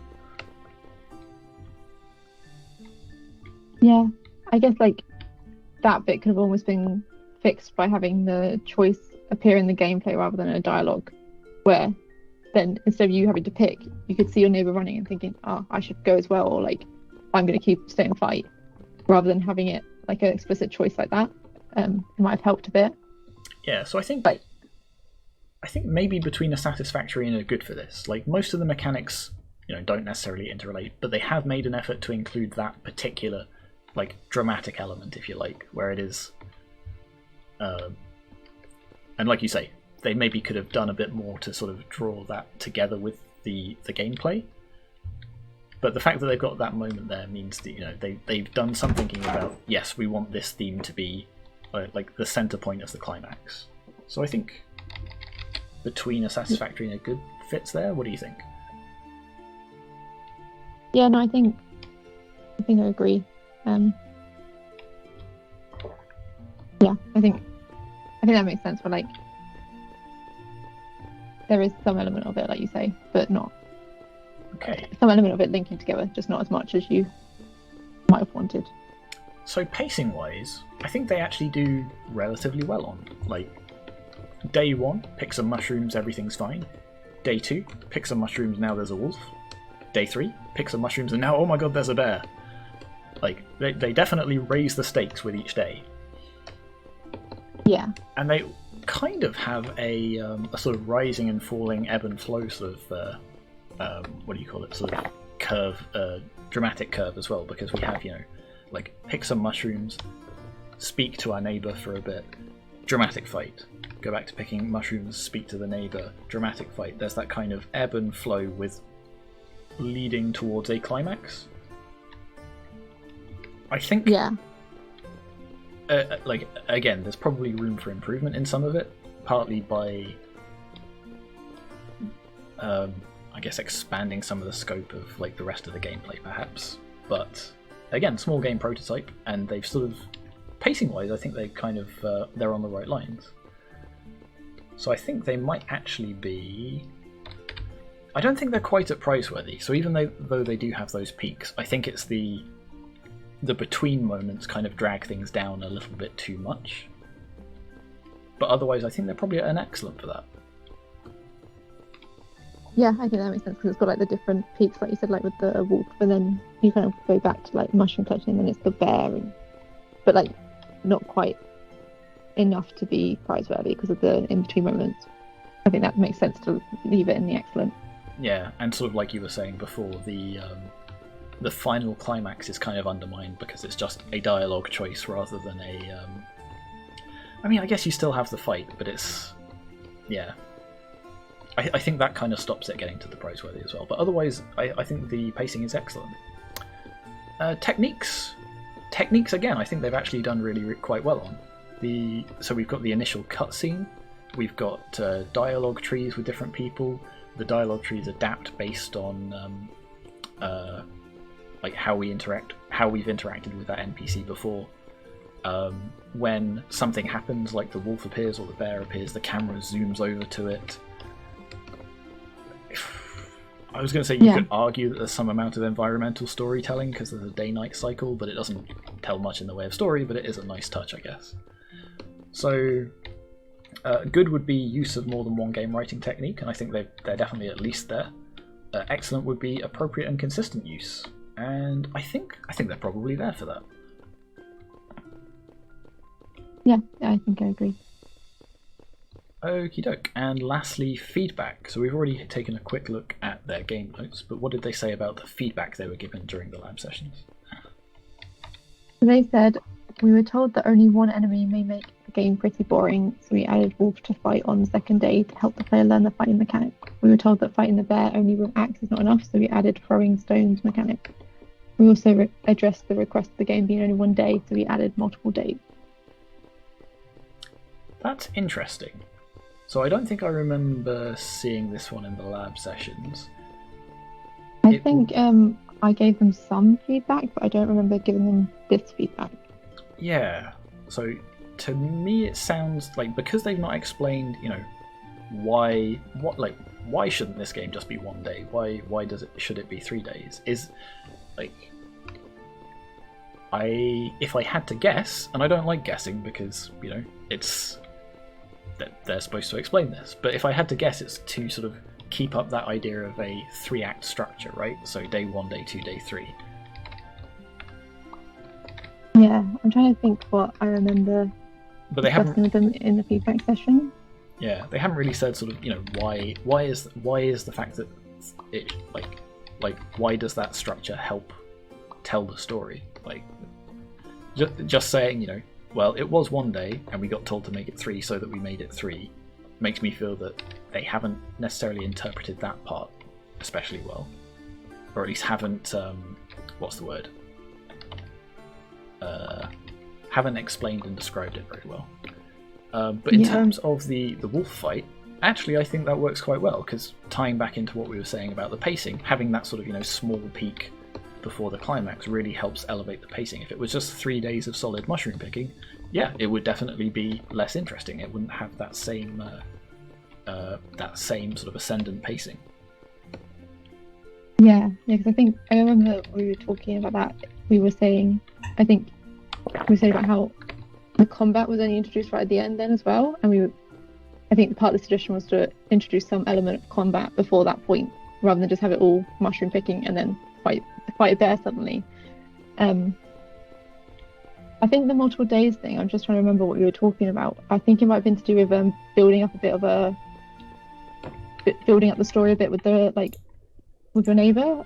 I can't remember precisely what it was, but I think a lot of the feedback I gave to a lot of the students was focused on how to make sure the story is being told in the game. So that's that story to game and game to story connection.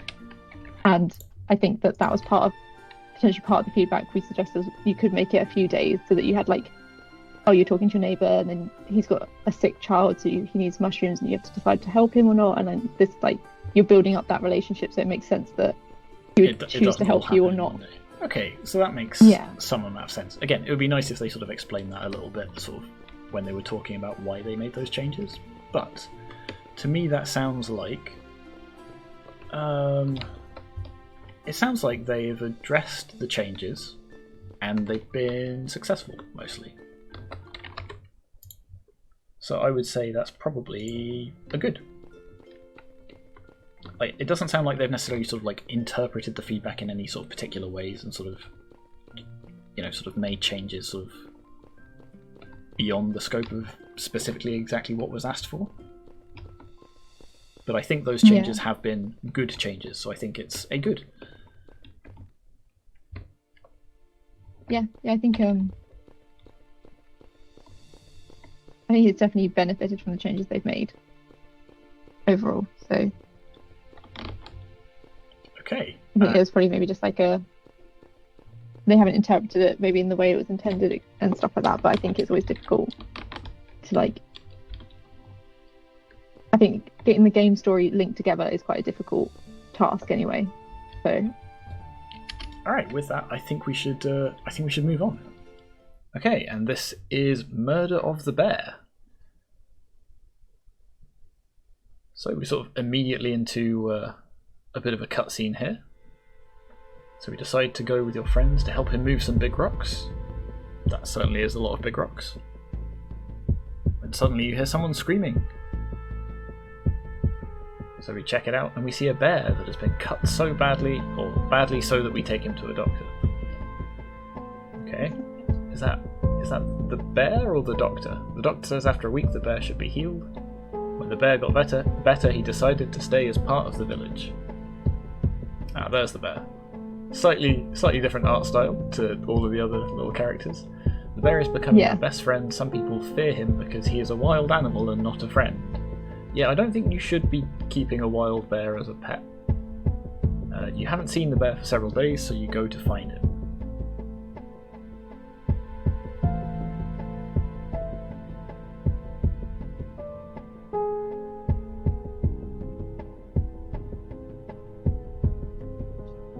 Okay, so bit of an extensive cutscene at this point. Not a lot of player interaction.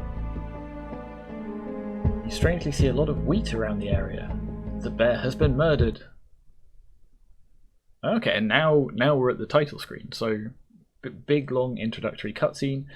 A nice title screen. Again, like the image is a bit out of odds with all of the artwork we've seen so far, but it looks okay. Let's hit tutorial. Okay, so I thought I'd be the character in the middle, but no, we are, I guess, the detective at the side. So we got WSD for movement. Escape to leave the scene, and space to continue the tutorial. You can communicate with people from the village by walking up to them. I press E to interact. Sometimes you'll have to make choices. Okay, that's kind of nice, having a sort of like little tutorial conversation as well. Now you are done for the game. Okay. Maybe be nice if that was like integrated into the main game a little bit, but it's nice that they've got it. So we've got Q to open the notebook, Q to close the notebook. Oh, these are suspects. Yeah, so it feels like this is perhaps an important thing to tutorialize as well, but I'm guessing, so if we click on this and then click solve murder, we accuse one of them of having done it. Maybe we can accuse multiple of them. This guy's holding a knife. I'm tempted to just wildly accuse somebody. Okay, I thought it was stuck on a bit of an invisible wall there for a minute. So we've got Cook, and this person doesn't have a name. Ooh. There's something a little bit weird with like invisible walls or something. I'm sort of bouncing off some of the characters, and the sprite layers are maybe a little bit wonky. Hello, detective. I was just preparing a huge meal for the honour of our dear friend the bear. It's very nice of you, but we've got some bad news. What a sad day for everyone. He was very helpful for my cooking and loved what I cooked. What were you doing when the incident happened? Last night the weather was the worst. I cooked all night for the village and then helped the kitchen to clean the dishes. worries. Do you trust the cook? Okay. Can't tell from just that, isn't it? Yeah, I mean, it sounds like he's got an alibi. But, like, what are the consequences if I say yes or no? Is this just like a sort of, like a false choice? Like a, what are your opinions so far? Or is this, if we say no, are we immediately just going to throw him in jail? Let's say yes for now. I trust you. Okay, so we're actually telling him specifically that we trust him. But are we lying about it? Yeah, I feel like if you're trying to get more information, you probably wouldn't just go straight in with that I don't trust you. Well, maybe we would, right? Maybe if we start accusing him, he'll start admitting to other things he's done. You would not find anything in my kitchen, but I just want to have a look around. Yeah, it's a bit suspicious, isn't it? I wouldn't say a suspect, but I know the bear and the hunter had an argument about hunting. I forgot to tell you, the medic was around last night and he seemed in a hurry. I think he also went by the hunter as well. So now we say, oh yes, that's all, thank you, goodbye. And then we stop and then we say, one more thing. And we go back and talk to him again. No, he's just gonna say all of the same dialogue. So it'd be nice if maybe it remembered that we'd had a conversation with him. So it'd say something like, nice to see you again, detective. Do you remember what I told you last time? Yeah, so like anything else I can help you with, kind of thing. Yeah, let's see if we say no. You have already selected the other option. You cannot. If you know that I've already selected the other option, then why are you giving me the option again? That seems. Yeah, it feels like that should have cut to something else, being like, oh, let you know if I know anything else or something. Yeah, absolutely. Do you need any medicine? I don't need any medicine. I am detecting.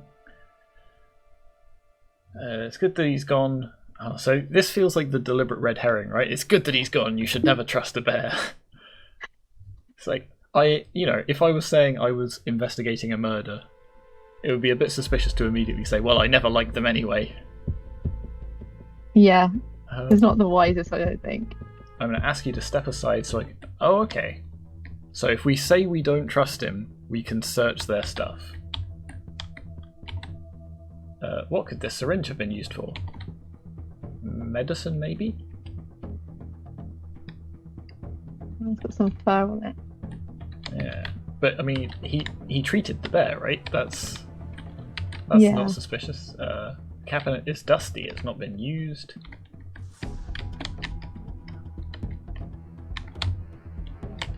Okay. Yep. Some more slight issues with the sprites. Ooh, we've got something over here. These are just regular medicines. Oh, and I have to press escape to leave the room. Kind of interesting that there's not just a door or something. So, the cook also was saying we should be suspicious of the hunter. Anyone could tell that I'm not so emotional. I can't tell the pain that I feel inside just because the last time I saw him we had an argument, and now I can't even apologise to him. Anyone's a suspect until we find the bastard that did this. How can I help you? I can't trust anyone, I have to look around your thing. Okie doke. There's going to be some tasty food once this turkey gets cooed. We've got a guillotine. Standard butchery tool, obviously. This is a point actually. Have we investigated the body at all? It feels like that might be important. Like, was the bear poisoned? No, there was a lot of blood, so he probably wasn't poisoned. But such a cool Yeah, it set. feels like maybe we should have Look for clues or something, right? Yeah.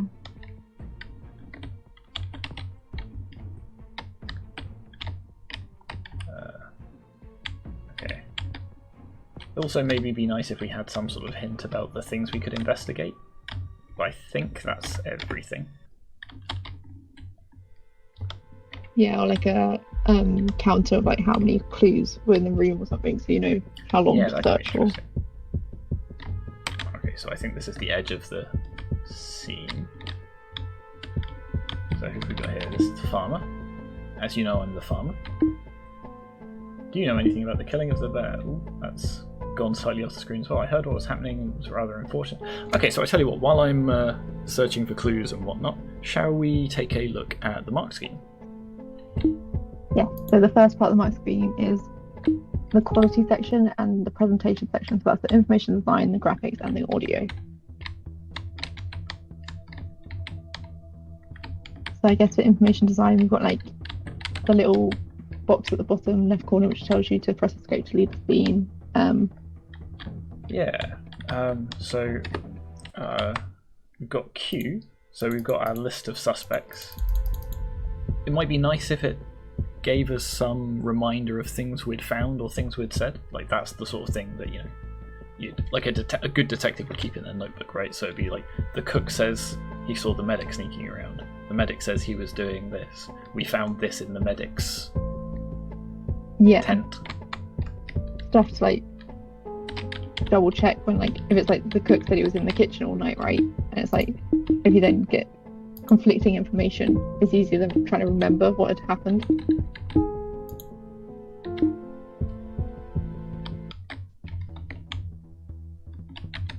So this is interesting. The farmer says, go into my farm and you'll find something that proves that I was there.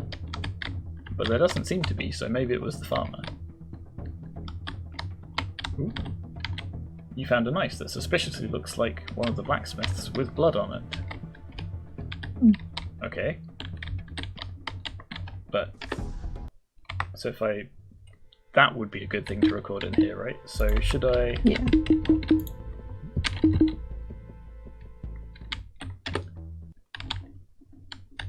So let's go and chat to the blacksmith about that. So yeah, information. It'd be good if it recorded some of the, who'd accused who, the evidence that we'd found, things like that. Sort of, if it maybe highlighted within a scene things that were interactable rather than just when we walked by them. But maybe that's a deliberate choice because we're investigating and finding clues. We're not just tapping everything that's magically highlighted. So that's fair enough, probably. Yeah, I think it would have been useful in the notebook as well to have their names because some of them aren't immediately apparent as the medic, for example. It's like if it had like medic next to it, it'd make it a bit easier to know who you're looking for as well. That's the point. If I went to the doctor and the doctor was covered from head to toe in bandages, like, yeah, I'd be a bit concerned. I'll take you down to the hole directly. Like, is there? So we'll come to this, I guess, when we look at interesting choices. Is there ever a reason to say that we trust somebody? Why would we ever not want to look around? I guess the main difference is the cook told you like what he saw, right, about the medic. Oh, I see. So you reckon if we say that we do trust them, they'll be nicer and give us extra clues? I think so. I think it's almost like different clues. Okay. Like, I mean, I guess we'll try that again in a moment. Alright, so... We've spoken to you, and you. So I think we've spoken to everyone. We found some blood on the blacksmith thing, so I'm just going to wildly accuse... Oh, you need to select 3? Oh, they're all in it together, clearly. Well, 3 people killed them.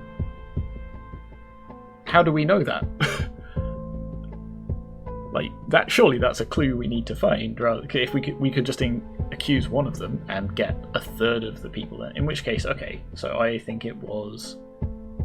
Hang on, that's not the blacksmith, is it? That's the miner.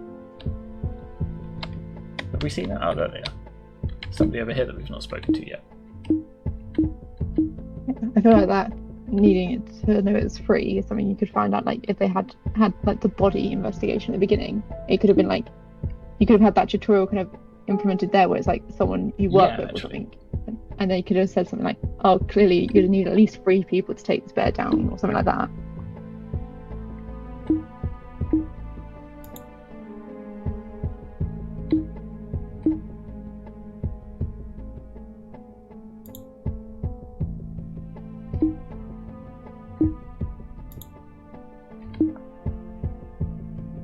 Okay, so yeah, basically if you trust them...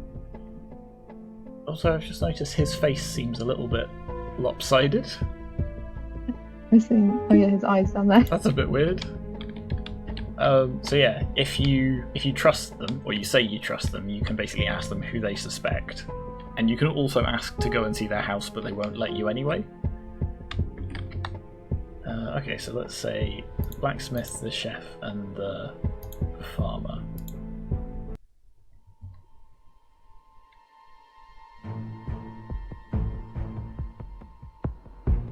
Oh no, it was the doctor.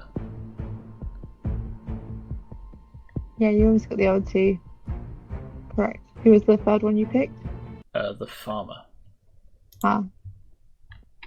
So I wonder if I'm very curious. Do you reckon it's random, or do you reckon if I select? There we go.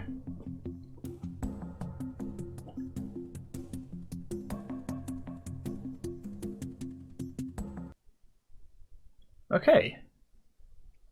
Right. Yes, I started having a look at the mark scheme and then got distracted by solving a mystery. So, a good would be all key information is shown.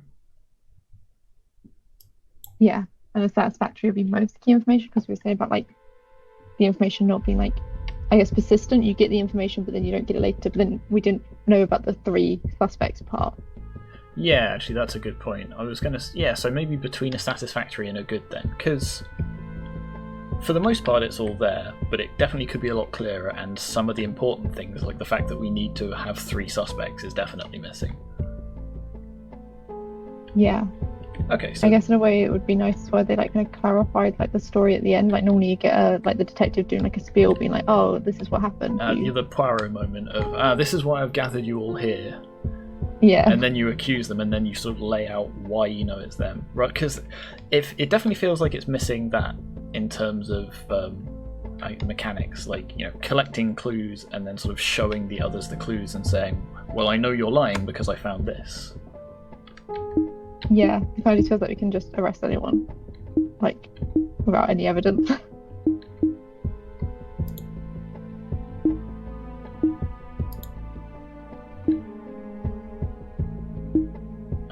Right, so graphics.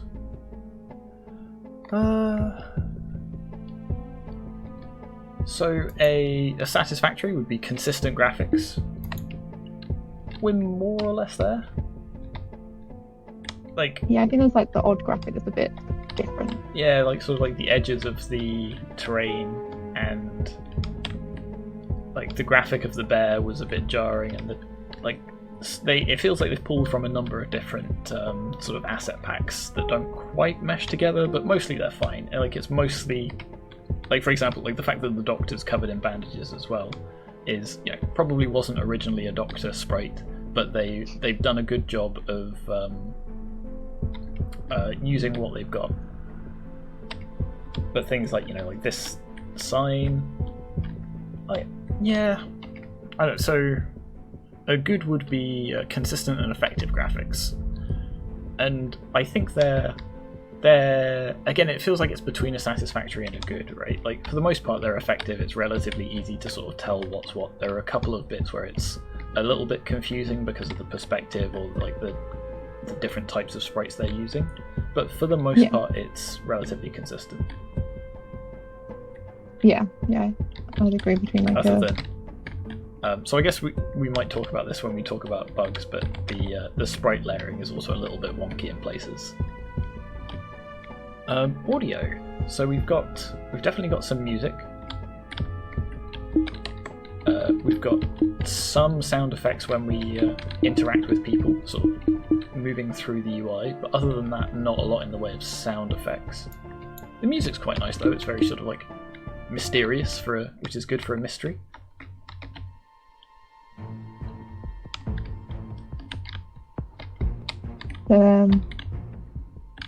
With some audio effects and music, that puts them at satisfactory already. I think just having both the audio effects and the music. Yeah, and a good would be complementary audio and music. And again, it feels like it's partway between the two, because the background music is definitely complementary. The sound effects they could have done a little bit more with, perhaps. Okay, so then the next bit of the quality part of the mark scheme is meaningful play. This includes the mechanics, the controls, and the bugs. Okay, so in terms of mechanics, what have we got? We have obviously movement, we have talking to people, and we have searching for clues, which is effectively sort of just additional bits of dialogue. I guess we have the dialogue choices. So again, a satisfactory would be a set of consistent mechanics, and we definitely have that. but it's not a particularly wide set, and it doesn't allow sort of the individual mechanics to be used together in a particularly interesting way, from what I can tell. Like, we can't use what we've learned questioning one person to go back and re-question another. Yeah, you can't like almost like check people's alibis for other people. You can't say, oh, like kind of like what you were just saying, but you can't go up to the mine and say, oh, someone said that you didn't like the bear, and let them like defend themselves a bit. Or using like the clues, like the knife that you found in the farm, if you could then use that when you're like accusing at the end, that would like bring it more together as a detective story, I think. Yeah. So as it is, there's like quite a limited set of mechanics.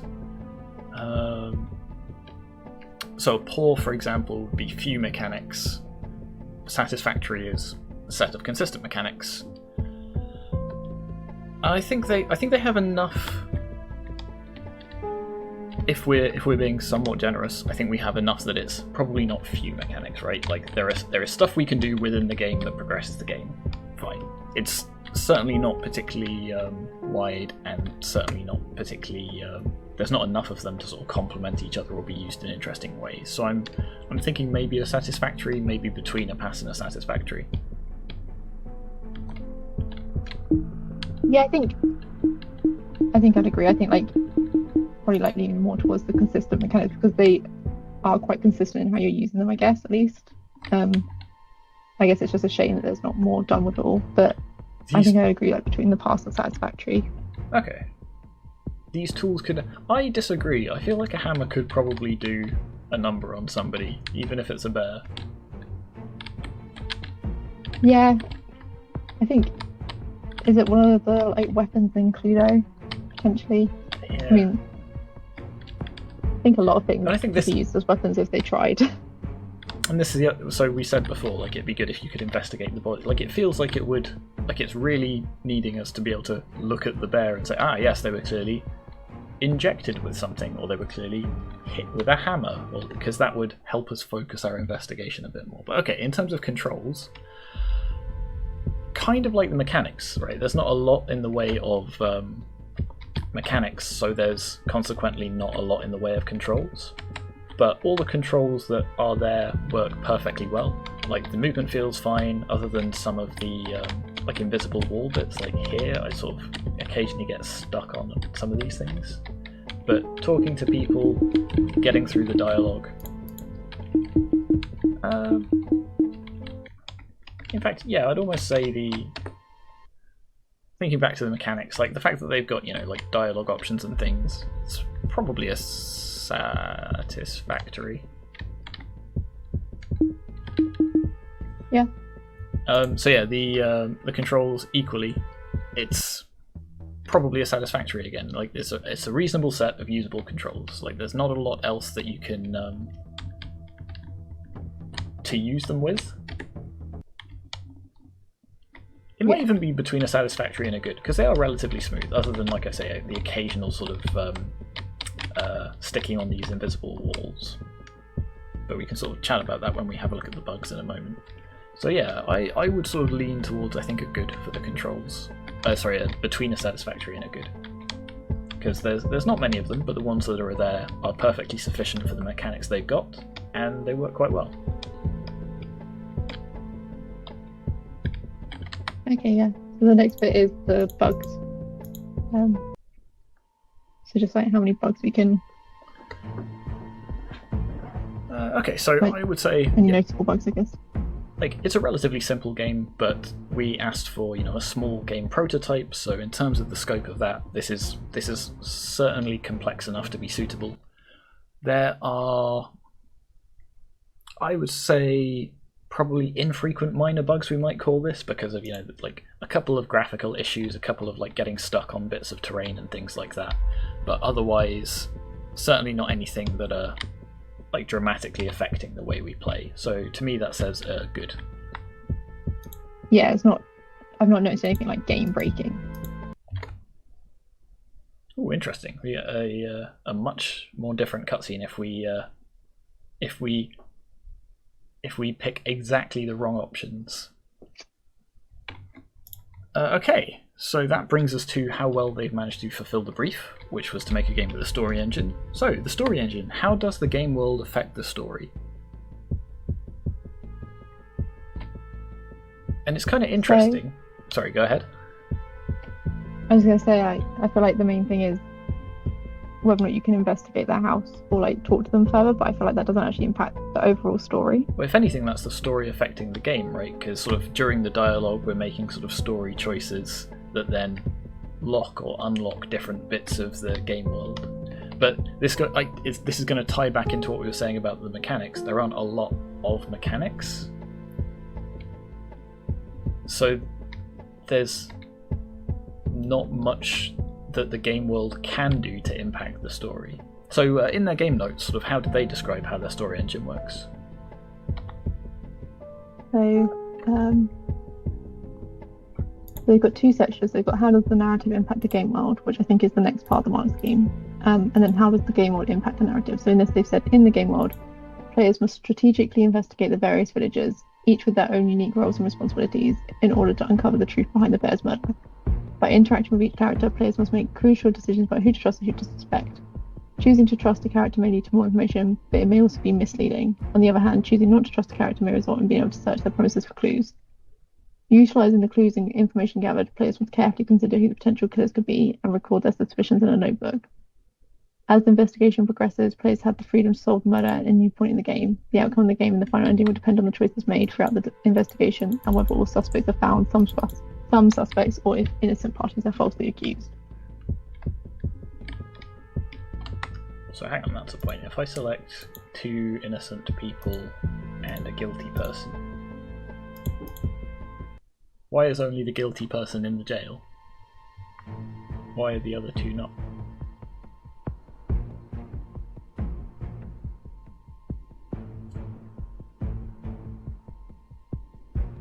Maybe their lawyers got in touch and were like, you haven't got any evidence to accuse us with. Maybe, yeah. So, I guess into like things that we're doing in the gameplay aren't really picked up by the story engine, I guess, is the thing that we were saying earlier, right? If we speak to somebody and they say, or if we find a clue, we can't then go and question somebody about it. So it doesn't have an impact on the story. Like the only sort of gameplay thing that we can do that sort of changes the way the story is told is this sort of choice here. And you could,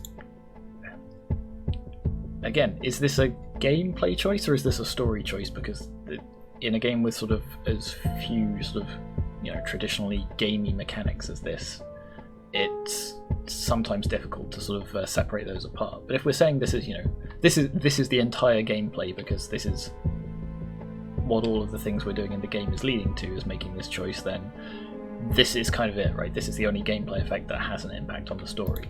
Everything else we do within the game doesn't change the story. Like it doesn't change the dialogue of the NPCs, or the clues we find doesn't unlock dialogue or lock off dialogue or anything like that, from what I can tell. So a pass would be sparse or minor examples of where the game world impacts the story, and it feels like we're probably there. And again, that's if we consider this as an example of a gameplay mechanic, which I think we probably can. So what about the other way around? What about story to game world? Are there any things that happen within sort of the context of the story and the dialogue that changes things within the game world? I think the main thing is the ending changing, right, which isn't really like within the game so much, like where it's at the end. Yeah, that's more it changing the outcome of the story. So I think again here we've got effectively a dialogue choice, a story choice, and this unlocks a new area in the game, and it unlocks more gameplay, such as it is. So we actually have to go around and look for stuff. And if we don't, we instead get some different story dialogue, which maybe directs us to play in a slightly different way. Yeah. So, again, it feels like kind of at the pass level, though, because it's a relatively minor impact. Yeah, I think it's a shame that, like, in those situations, like, the farmer was just like, oh, go look around my farm. That'll prove that you can trust me. And then you find the knife, so then it would be kind of better if you could then come back and then, like, discuss with them about the knife and see how that changes the story. And, like, maybe they're being framed, maybe it's from something else. Like, I think by virtue of the game not affecting the story much, it's hard for the story to affect the game much. Yeah, absolutely. Okay, but there is definitely the fact that we keep sort of going back to it, like, there's definitely scope for including that in this kind of a game, and there are some elements where they kind of are, but it really, really needs to be developed a bit further, I think. But okay, in terms of agency, so the structure of the overall story, the choices that we make, let's look at the structure first. So in their game notes, did they hand in a diagram of their story? They haven't given a diagram. They've got quite a lot of text and, like, some bullet points. No, so they said that the stories in our games are designed to be both linear and non-linear, allowing the players to choose their own path and make decisions that affect the outcome of the story. I would like some clarification on that. What do they mean by it's both linear and non-linear? Because I'm not sure it can be both. They don't really clarify so much. Like, I think it's essentially because you're, like, solving the murder, but you can choose which order to talk to people in, but that doesn't actually impact the play of the game, so it's still, like, a linear game. Yeah, and really. that's kind of the issue, right? Is, like, we specifically asked for a non-linear story. So the fact that you can do it in any order means, sure, there's some amount of, freedom, and arguably the fact that every person you can either trust or not trust adds a couple of branches into the overall story. So in terms of the structure itself, I think we can say, yeah, there are several branching points. In fact, I might even be tempted to say it's actually between a good and an excellent, because they have some branching points throughout the course of the game. It's just they're perhaps, not particularly consequential. Like, the branches that we take don't actually affect the ending, it's just the last choice that affects the ending. So any choices we've made before then can be totally irrelevant if we're just guessing at the end. Yeah, I guess, like, like you say, there's, like, the different choices in the text, but it just feels like quite unsatisfying branching. I think that's the thing that's that's the thing. We'll talk about how interesting those choices are in a moment, but in terms of just the structure itself, I think probably a good is fair, right? They have several branching points. Like, every character has a branch where we can either trust them or not, and if we don't, they tell us something different than if we do.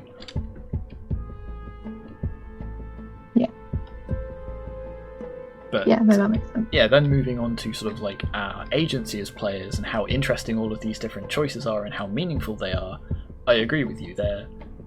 There's not a lot of information being given about. So the first time that we choose to trust somebody or not, we have really no information about what this is going to do, how our avatar is going to, like, pursue that interaction, and what the consequences are going to be.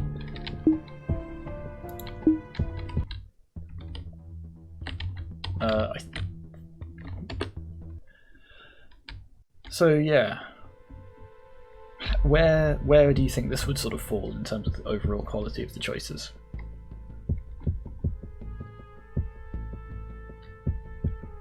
I'm not sure. I think, like, potentially close to the poor, where it's, like, few interesting choices and the agency is a bit problematic. I think it's just. I don't think it's quite down at a poor. I would say maybe at the pass level.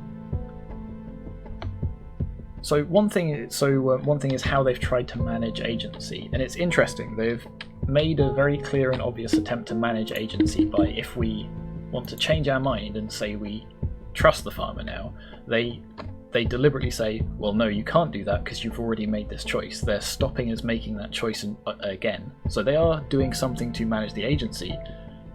the thing is, they're not doing it in like a fantastic way, right? If we can't pick that choice, don't show us the choice again. Manage it by having the character say something different as we speak to them again.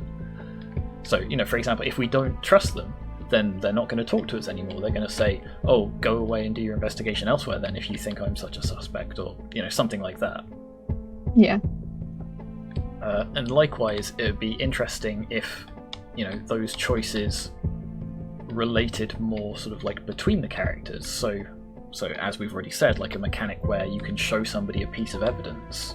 So if we showed the farmer the bloody blacksmith's knife, you know, we could interrogate them on it. Would they confess, or would they accuse the blacksmith, or would they, you know, would that be a different choice to if we show the blacksmith the knife? Like, they would be some more interesting choices and more interesting ways of revealing different information about all the different characters and trying to piece together who did what. Whereas at the minute, imagine if we trust everyone, we don't really have much of a good way of solving the puzzle, because everyone just accuses everyone else and we don't have a lot to make our decisions on. Equally, if we decide to just distrust everyone, that seems to be kind of the optimal outcome, right? Because then we can search everyone for clues. It doesn't matter that they're all accusing each other, that doesn't help us.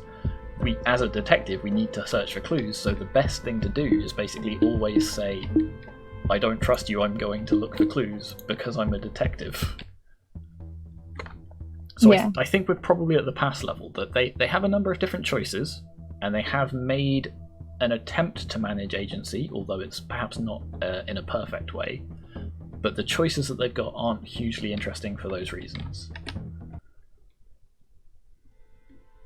Yeah, I think it is like a shame that there's not more like, I guess if they'd gone for a more non-linear design, it would work a bit better, where if people's, like you say, dialogue was changing, and then deciding who to trust becomes more important, because at the moment you can trust them all, like you say, and you get the information, but there's no way of like cross-checking that information with anyone. No one talks about this, like I don't think anyone really talks about the same player, so it's not like you're getting lots of different information about just the medic. I think you would just get information about one person from everyone. Trust but verify and all that. Okay, so in terms of the design side of things, so poetics, so how well do the mechanics of the game carry the theme of the story they're trying to tell? So first off, which of the three fables have they based this game on, do you think? From the like title, like the fact that it's the Man of the Bear, and you're like trying to find who's done it, I would assume it was the Travellers and the Bear, or the Friends and the Bear, but I mean, the story doesn't really fit that. Yeah, based on the premise, like there's a bear, that is the one that I would maybe lean towards, but the theme doesn't seem to come up. So the theme of that one is all about, you know, stressful situations testing the mettle of friends. Or the strength of a bond and that kind of thing. It could have been the Farmers and the Crane, so, you know, if words don't suffice, violence will follow, because, you know, there's some amount of violence in it. That doesn't feel quite right. Do they mention it in the game notes at all? Because at the minute I'm actually kind of struggling to tell which story they've based off here.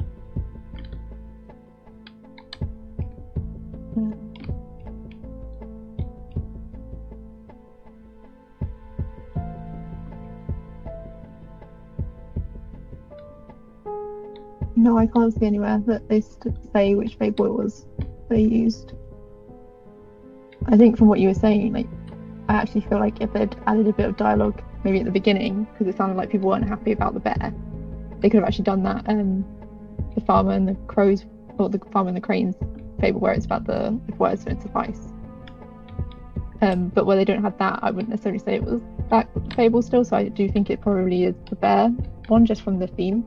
Yeah. In which case, it doesn't really feel like it comes across in the story that they're telling, because it's not about a friendship being tested, is it? It's... So if we look at the mark scheme, a pull would be that the narrative and the gameplay are in conflict and the themes are opposed by the mechanics. Or, I think, in this case, the themes are unclear or the mechanics are very simple.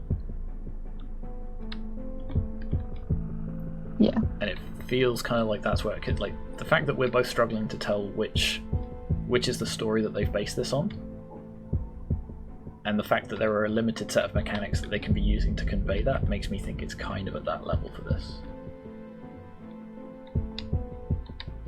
Okay, in terms of pacing, do we feel there is ascendant pacing as we play through this game? And I think, for me, not really. Partly because of the, if we're going for the whole, they've set it out so that you can do anything in any order. There's no real raising of the stakes or the ratcheting up the tension as we progress. There is arguably sort of a final climax, but in terms of marrying it with the gameplay, the climax is just clicking this button, and then the climax is sort of resolved through cutscene. Yeah, I think I'd agree that it doesn't really feel like there is. But otherwise, yeah, the pacing is a little bit flat. I think there's we investigate again. It would. I think there's a lot of things that sort of could be solved by strengthening their story engine a little bit. So if we could show, we have the first set of conversations with everyone, and then we find a clue, and now we talk to everyone, and everyone's dialogue changes, and they become, more suspicious or paranoid or accusing everyone around them, or things like that, right? That would increase the sort of drama and the narrative tension and the pacing as we went along. But as it is, because everyone reacts the same always all the time, there isn't that sense of escalation. So I think that the pacing is a little bit flat, which puts it sort of around the pass level. It's not, it's not particularly bad. It's just it could be made a lot better. Yeah, I think where it is a short game, it's not something that's too. It doesn't take you away from the game too much, I guess. But as soon as the game gets even slightly longer, I think it's one of those things where you start getting bored partway through because there's no pressure, there's no reason to do stuff, I guess, in a way. Yeah, and that's the thing, I think you said before, right, the climax would be that moment of, ladies and gentlemen, I have gathered you here today because I have found the murderer. Yeah. That's your perfect encapsulation of the narrative climax of a murder mystery. Okay, so moving on. Techniques. Techniques-wise, they have a number of different techniques. They have the sort of cutscene at the beginning. Again, I'd say maybe it's a little bit long between cutscene and title screen. But then we have sort of the dialogue sort of within the things. They're sort of drip feeding us bits of the narrative as we sort of talk to the different people. Again, it would be nice if that evolved a little bit more as we played the game, but the fact that they've got a number of different dialogue from a number of different characters showing us different sides of the story is kind of interesting. And then of course we have the sort of denouement, if you like, the final cutscene telling us sort of the outcome of the events. So in terms of techniques, I think they've done quite well.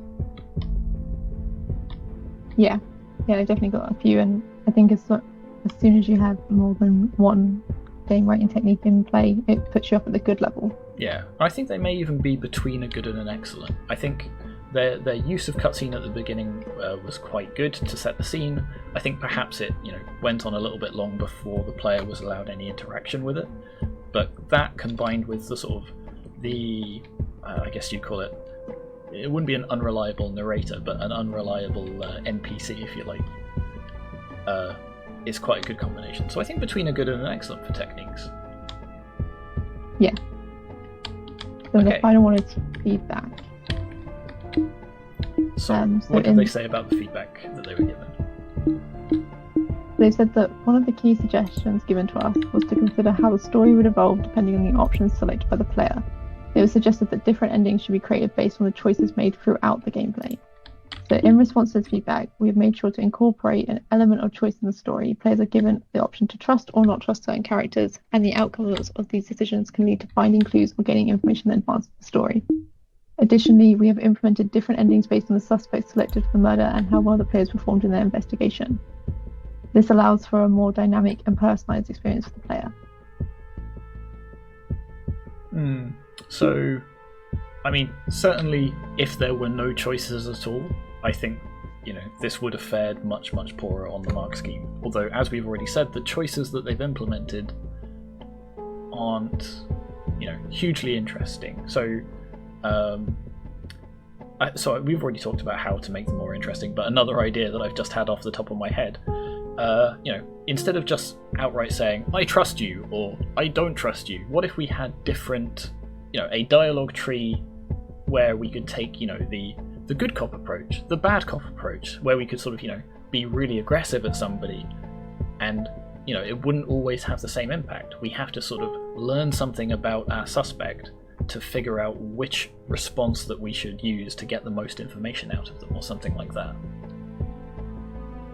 Yeah, I think that something like that would be interesting. And like, even just like the other techniques that we said, other additions we mentioned, if you had something where like the story was changing, so like the dialogue with other people was changing once you've spoken to someone, if you could go speak to someone else and maybe corroborate their story before coming back and saying, I trust you now because I've like checked it, so things like that, just to make it a bit more like